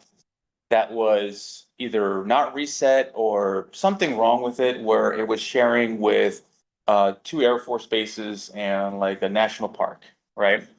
So it wasn't like they were sharing with ICE or Department of Homeland Security. It was other federal agencies that have flock. So it might not, again, it wasn't a city of Mountain View's issue. However, frequent audits, frequent scrubbing would have probably caught that, and not to blame any fingers at Mountain View or anybody else, but we had, like I said, the model policy of biweekly checks and monthly scrubbing of data. So could have been caught, who knows? So Mountain View comes under St. Clair County? No, they're their own municipality. They just made the decision to not work with flock anymore because of the inadvertent sharing with a federal agency. I have a question to the city staff, right? So I mean, I understand the Santa Clara Board of Supervisors currently decided to not to use this ELPR system altogether, but No. Just flock. just the flock. It's not an issue with ALPRs. It's specifically not using flock as a. But yeah, currently ELPR system is down because of It's that. Flock, It's yeah. Because Flock is the vendor, the ELPR system is not being used. I'm not sure. We don't have access to them anymore. I know in Saratoga, the cameras are still active, but nobody's accessing the data, so. So let me understand this, assuming that it is active even in Cupertino. That data is stored regardless? It's being stored right now, at least in Saratoga, it's being stored per our policy, which is 30 days and then deleted. So, but again, couldn't tell you because I don't have any access to it. Our access Yeah. was terminated, so. Unfortunately, you've got. Yeah. So my question is, does the city still has contract with Flock or is it expired? My understanding was, yeah. No. We do not have a renewed contract with flock. Okay, so even if the Santa Clara Board of Supervisors, let's say next week that you go ahead to continue with the Flock, city of Cupertino doesn't have a contract until a new contract is in place, Cupertino city's data won't go to sheriff's office.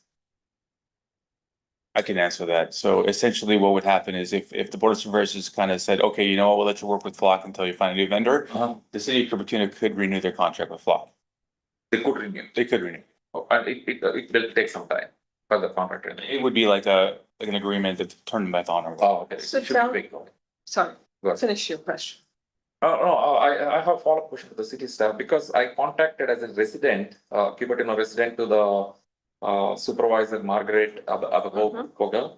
So I got a response saying that they sent a request to the Cupertino city leadership nearly a month before I'm reading the email, okay? We reached out to your city's leadership nearly a month before the policy question on automated license plate reader camera systems was scheduled to come back to the Board of Supervisors on February 24, 2026. Unfortunately, we did not receive any input. So I made the best decision I could with the information I had. I mean, it is a long email, but I'm just reading a small part of it. So I was wondering, is it like something we did not, as a Cupertino city, did not send as a strategy wise or? I don't know. I was not involved in that. Okay. So is it something we can ask city to find out? I mean, city staff to find out? To ask what the city manager, if anything was sent. We We could have probably the- forward the email to her and figure out if there was something we could have done differently. I mean, it's coming like a formal email, as again, not to the public safety commissioner, as to the resident, right? So it says. You The can city still did not- forward that. I think that's perfectly fine to forward that to Marta. If you'd like to forward that to me and then I can. Okay, I'll forward that. I can speak to the county's behalf. We did not receive any inquiries, because what happened was it was on the calendar. They tabled it and said that they were gonna do some follow-up.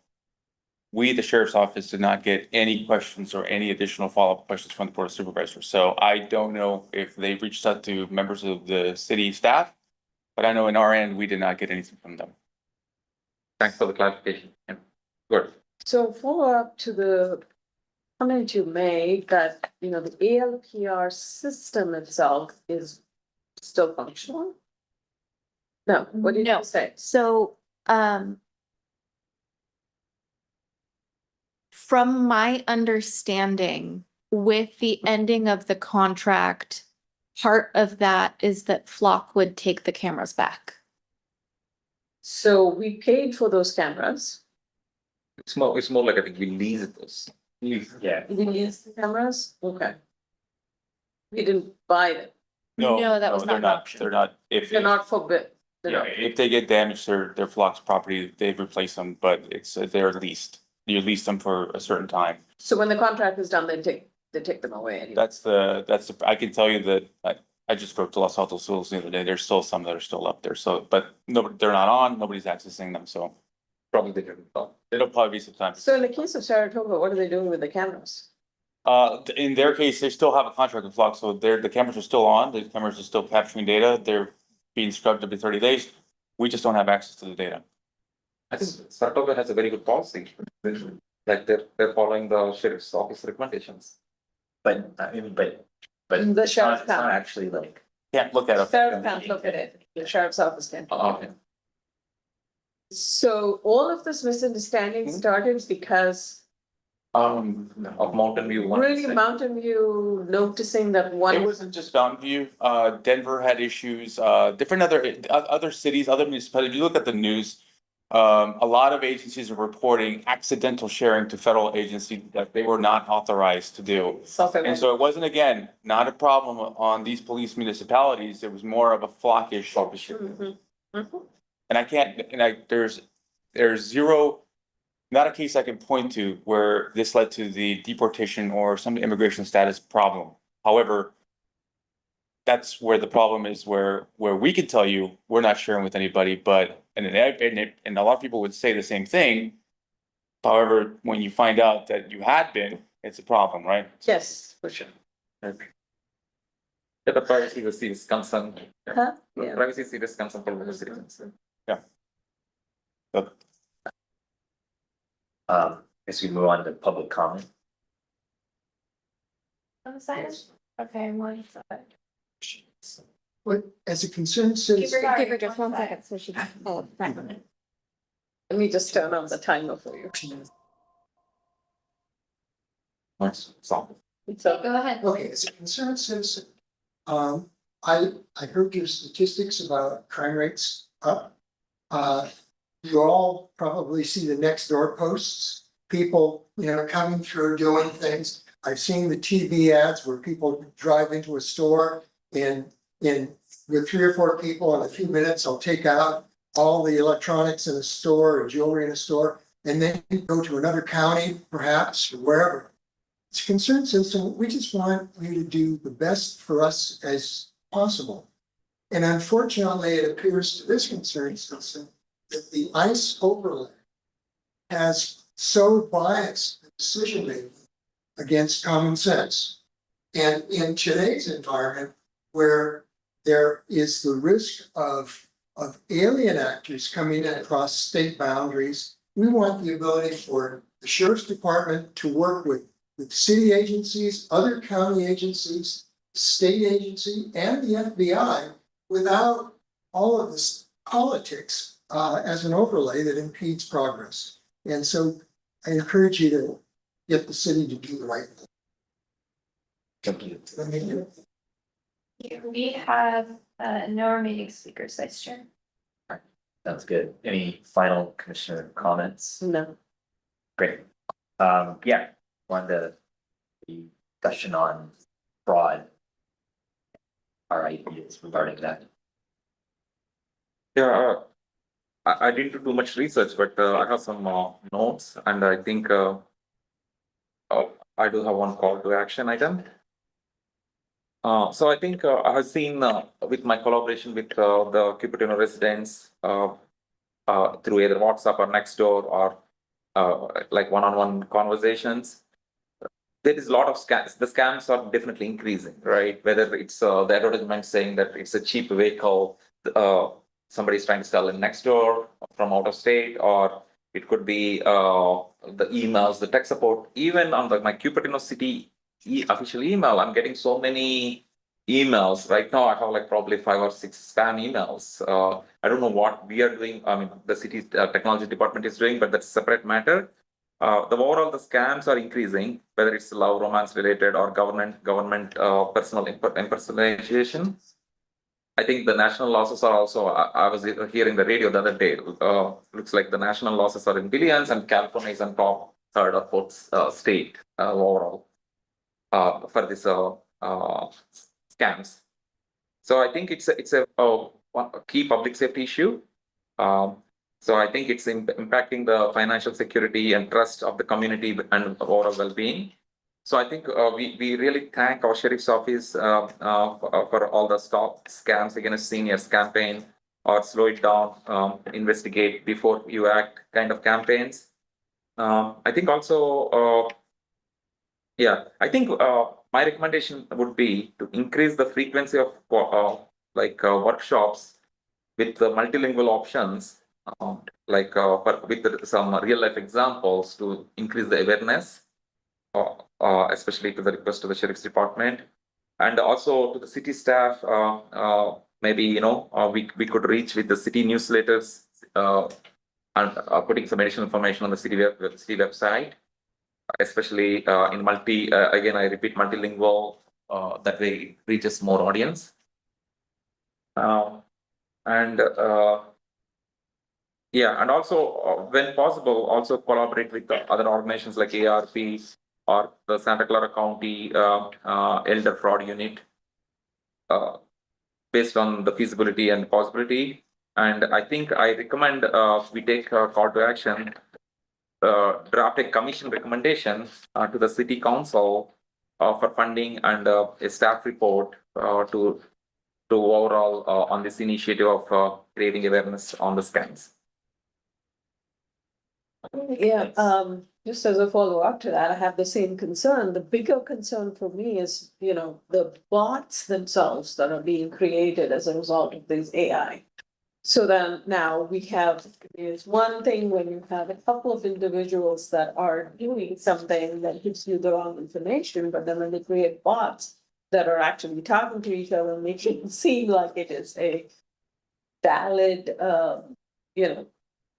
issue or it's a viral event or a viral issue, then it becomes much more. But the answer to figuring out all these problems is at the bottom of it is education. The more you know about it, the more you're less likely you are going to get into it. It doesn't mean that you have 100% thing that you'll always fall for something. One of the things that kind of irritates me, but the city IT department does, I'm sure you all get it too, know before, know whatever. Every third day I get something else, it's like phishing attacks or something. Now it's kind of annoying, but it only takes like 5-10 minutes to do that.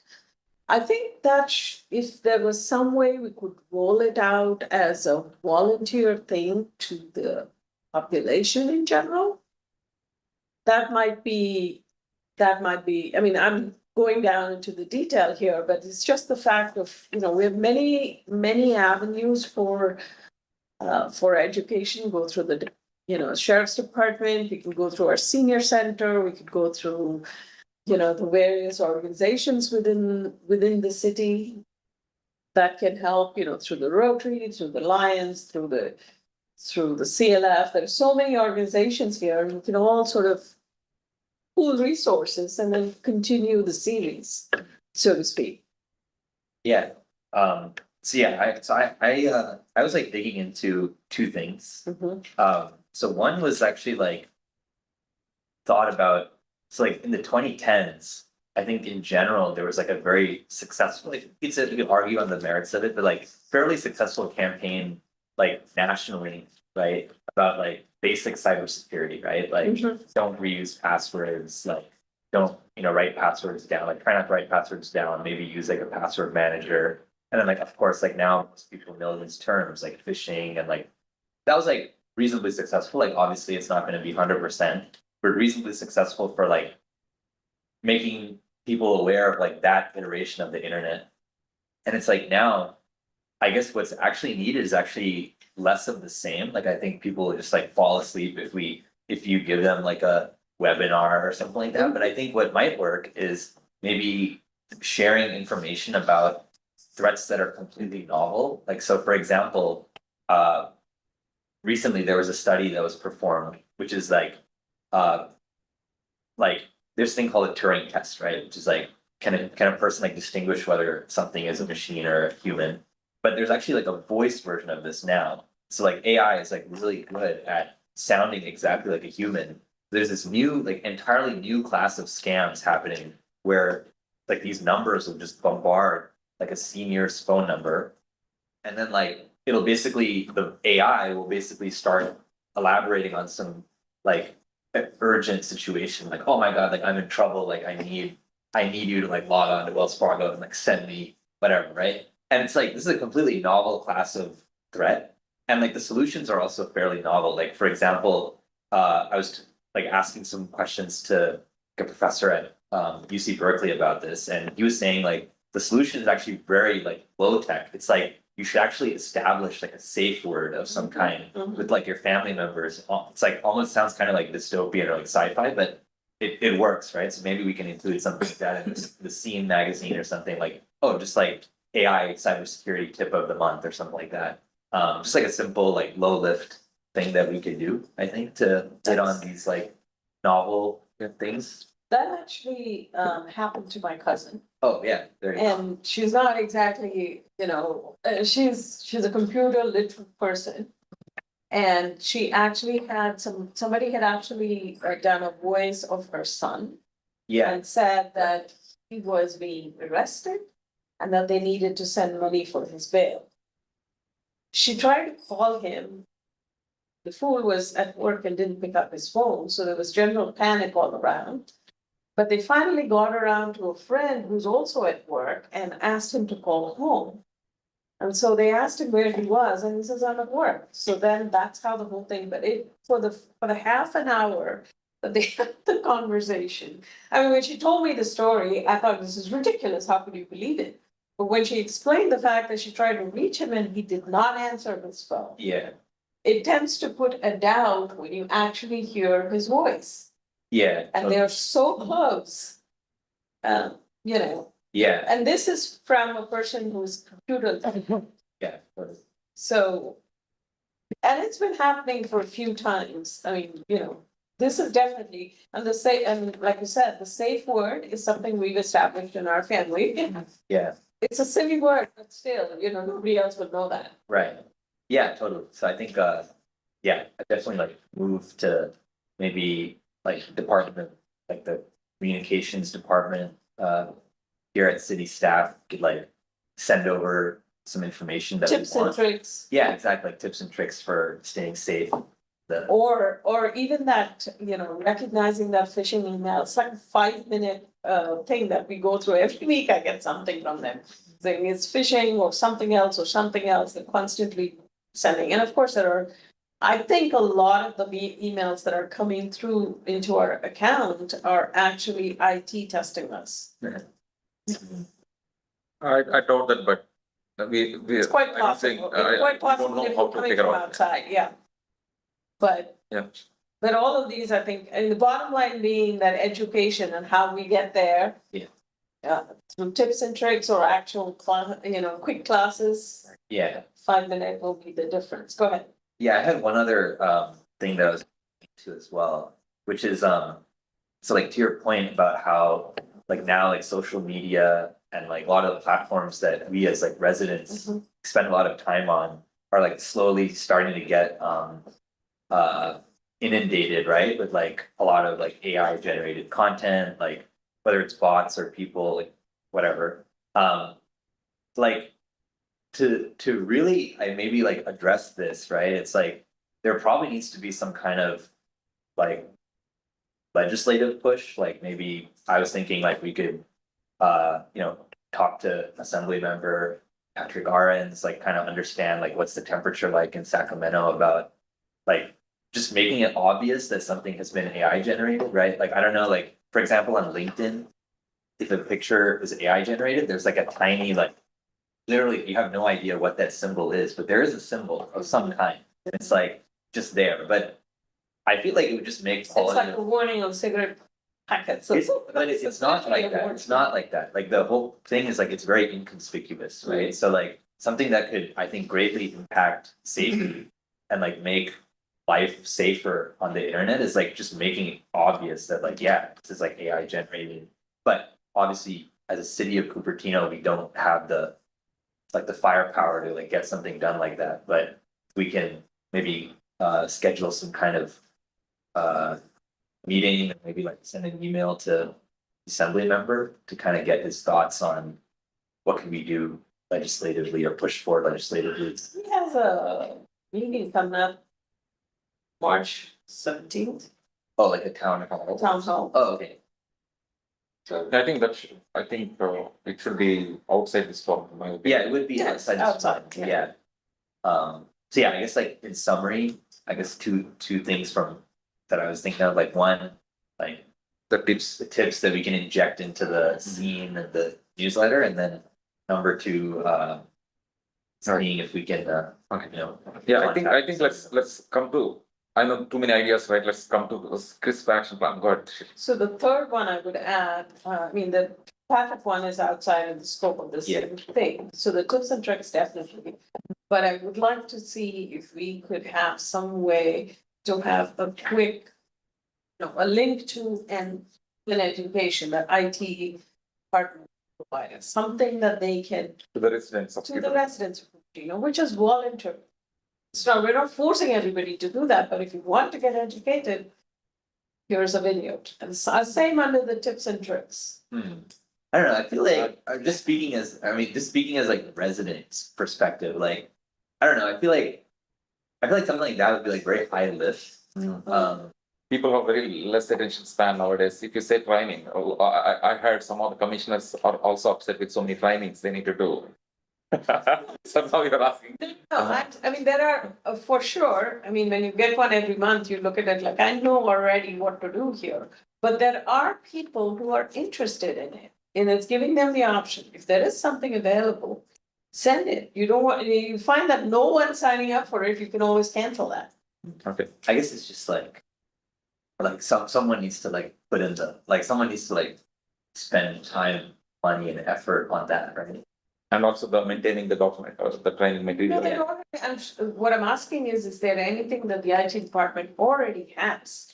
I think the compliance, regulatory requirements, all that has to be reviewed, right? The training material when it's going to, I mean, I don't know.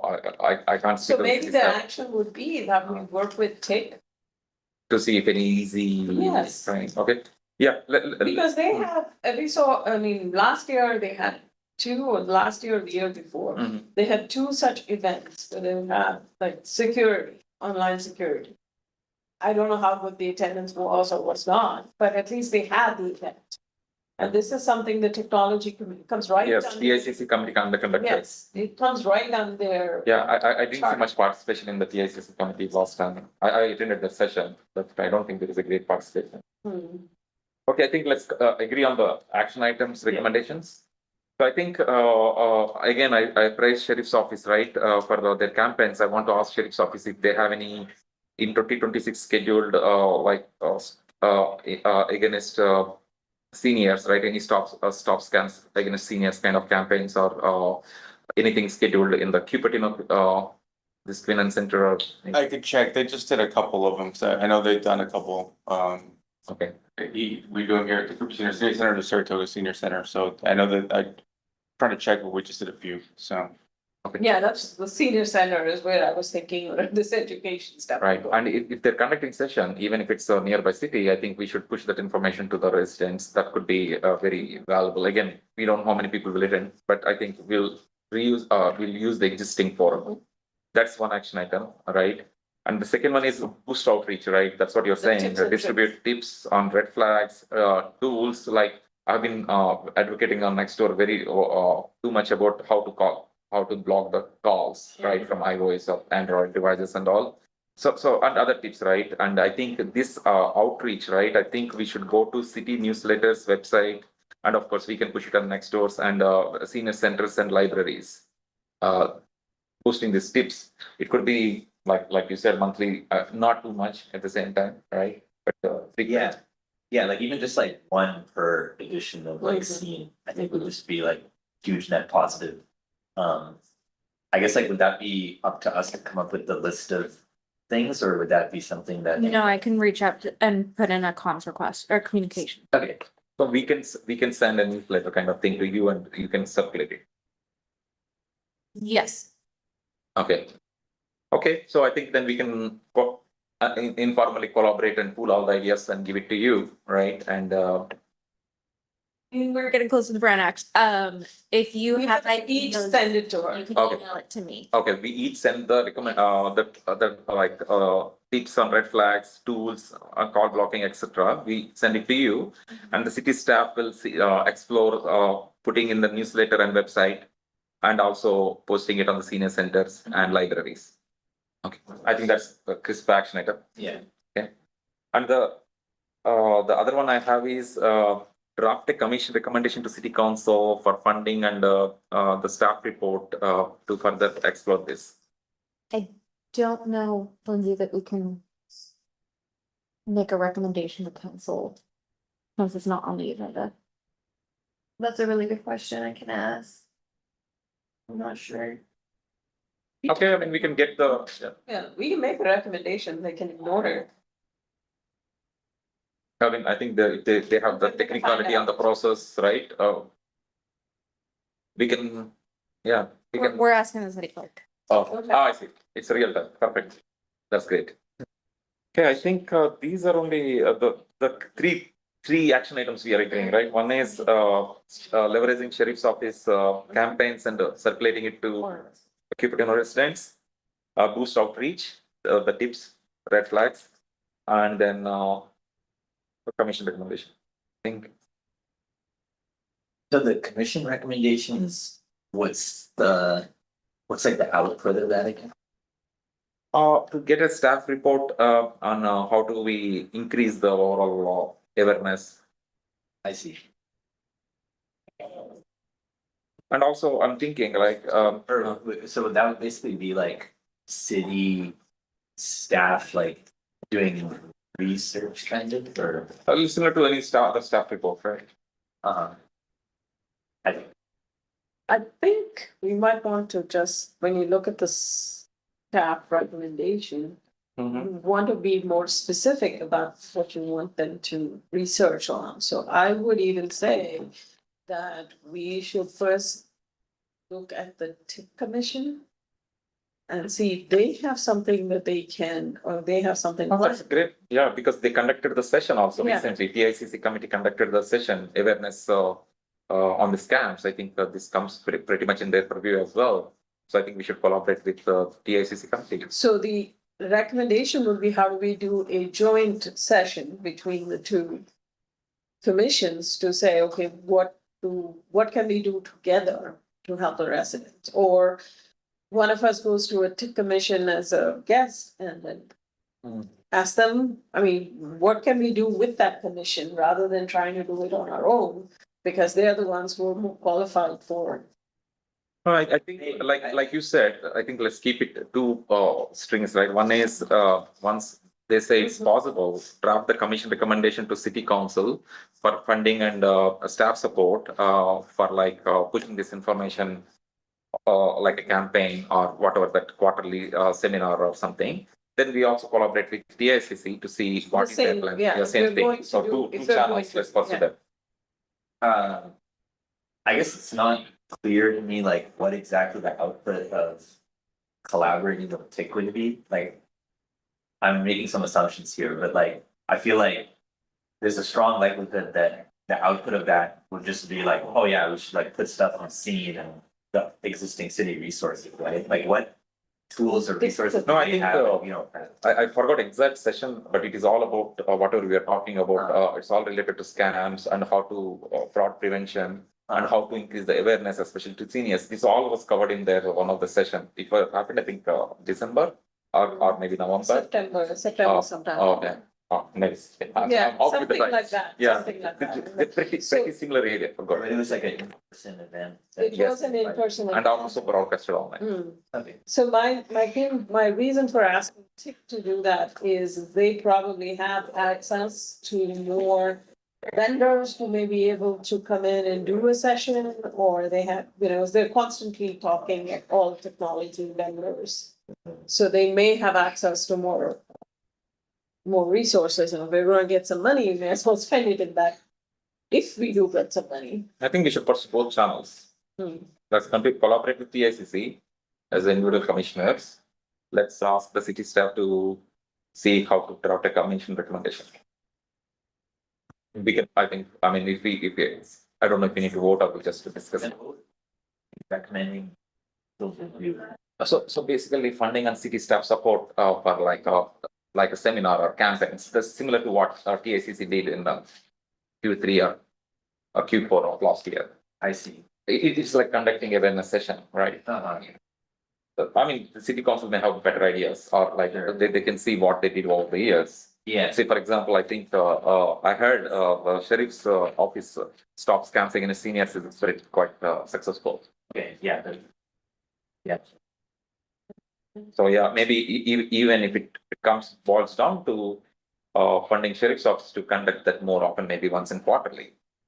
Let's say there is a framework, there is a tutor, there is a material already with the sheriff's office. Instead of reinventing the wheel, we leverage the existing. Alright, So Yeah. next week is the meeting of the chairs with the mayor. And you'll be attending as. that's vice on the chair. 18th.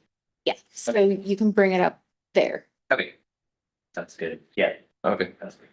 So you're clear with us. Yes, so. I just want to make sure. Yeah, so let me just like write it down real quick. That's- So the first one is like, I guess to ask for city council is like bottom line, it's like, can we allocate more budget towards hosting events for? resources, city staff. Okay. City staff / funding to support some campaigns like seminars or collaborating with the sheriff's office so that sheriff office runs their campaigns more often, maybe once in a quarter, instead of like once a year. Okay, yeah, I mean, I cannot send direct email, right? Okay. We You cannot can send the email to to, her, and and she can BCC. send it to you. Okay. Yeah, I mean, if required, I can put. Yeah, may as well put it together. I can send to Martha and BCC, the commission. No BCC. You send it to Martha, and Martha will send it to us. Yeah, you cannot BCC the Cannot commission BCC. because Okay. at that point you have reached a quorum. Oh, I see. Yes. Yeah. So you can only send it to her, And she. and she can send it to anybody. Thanks. Or she can send it to everybody. Okay. yeah, okay, cool, so, I guess, public comment. Okay.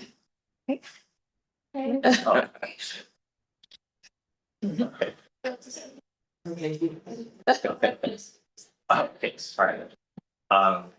Okay, yeah, I guess final comments on our side, so I guess like, do we need to make a motion for our action item here, or? The action item, I guess there's like two action items, right? Like, so Three. one action item or three action items. So like, one is that, Sheriff's office. yeah, or you can Okay, describe so, it. okay, yeah, the sheriff's office will gather the data of scheduled 2026 campaigns like stop scams against the seniors, and will share in the next so meeting. that's not a motion, that's just a request to share. That's the Yeah, first- that's an first one, action action Okay. item. And then, yeah, I guess the second one is that like, we will. Boost outreach. Yeah, like we will individually email city staff on like things that we think should be in the scene magazine or other city communications. Also doesn't need a motion. Okay. And then the third one is like just something that I will do, bring up at the mayor's meeting. And after the meeting, we will give the Yes, conversation information. yes. Great. Yeah, guess no motions needed for that one. Let's move on to the staff reports.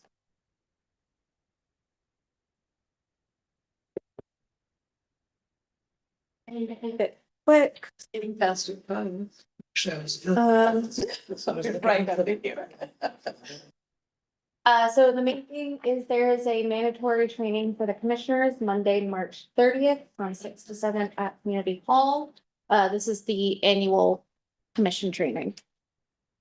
We had some activities the past 2 months, some training, some exercises. And the block leader meeting will be April 17th. That'll actually be down the hall here. And that will have a presentation from sustainability. Ken runs the Citizen Corps programs.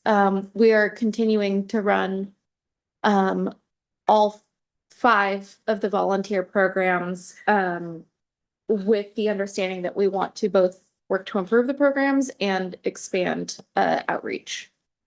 And no major changes really to report. So what are the 5 volunteer programs? So under Citizen Corps, there is CERT, which is the Community Emergency Response Team, MRC, which is Medical Reserve Corps, and CARES, which is amateur radio emergency services. And then there's the Block Leader Program and Neighborhood Watch.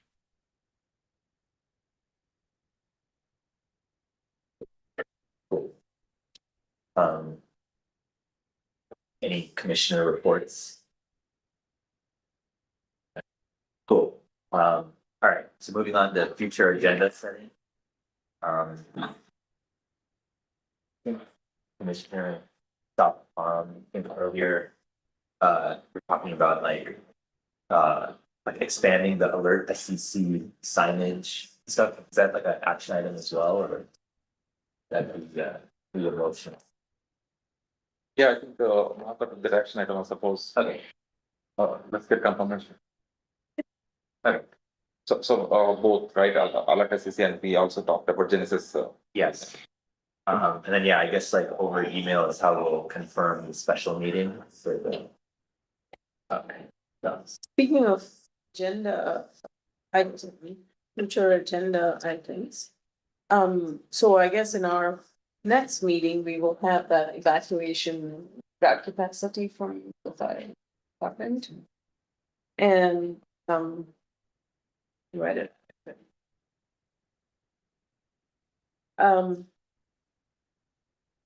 Just give me 1 second. I have something in my head and I'll something to remember that. Was it a draft? Was it a? There's something about, that there was an action to talk about, what's happening with the hills, the quarry, the brush management and all of these high fire zones. Last time we talked about. Okay. Right, so there was some agenda topics we did discussed for 2026, right? Are they going into the future agenda? Well, I think we're tackling like the first one, right? Yeah. Which is like the fraud and Actually, So- if it's the work plan, isn't it the work plan? Yeah, so my understanding was that we were doing Alert SEC and the fraud prevention at the same time. Right, that's. So that is covered, right? That is, yeah. yeah. The alert SEC hasn't really progressed though, right? Yeah, I mean, again, we got the action item. So whatever the campaign we thought about, Cupertino Library, that was not great so far, Okay, in my personal opinion. But I think we can continue collaboration and expand on that. But I thought that automatically the second topic from that box will come into the next meeting agenda, is it? Once you can decide that a project is done, then we can. Oh, I see. Okay, so we are still with all it's the part of the scam fraud protection thing. Okay, So it says advocate for expanded ALPR and evaluate drone as first responder models to assist the sheriff's office. What can we do for that? What was that? I'm reading from the work plan. Yeah, I would have to speak with the city's chief technology officer. Okay, Yeah, I mean, yeah, I think like we have two things that we should execute Right. well on. Yeah, No, I'm just trying to Yeah, understand but- if there is something that can, I think let's park it as well. Future isn't a topic, right? Like anyways, it's part of the same sub item. And meanwhile, we'll do our research and collaborations. yeah, so I remember what the issue was. The issue was that, you know, we were going to get some data on the red light camera. People skipping through the, you know, intersections for the red lights. Thank you all for your service. There's a lot of people that are skipping the red lights. In fact, I saw one of the guys just in front of me while I was coming in here. Who just went through the red light, not the yellow. I'm talking about the red. So we were talked about, you know, we should get some data if we have anything on the red light. No, nothing now. What's There's only a couple of cities that are allowed to do red light cameras by the state of California, and it's a pilot program. And they don't have any, I don't have any data from those cities. San Jose is the only city nearby that's allowed with that program. And I'm not really sure if they can share that data, but yeah, I just don't know where they're at in the process. It's a pilot program. If the state wants to do it at some point in time, they can allow other cities to do it, but right now, currently, there's only certain cities that are allowed to do it.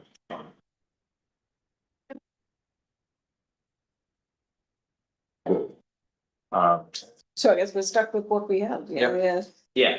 the We don't- alert SCC and Yeah, I mean, I feel like, it's I think that's very important. it's pretty good at this point, worthy of yeah, our full attention. yeah. Yeah, I think, yeah, it requires quite a amount of effort. Cool, all right.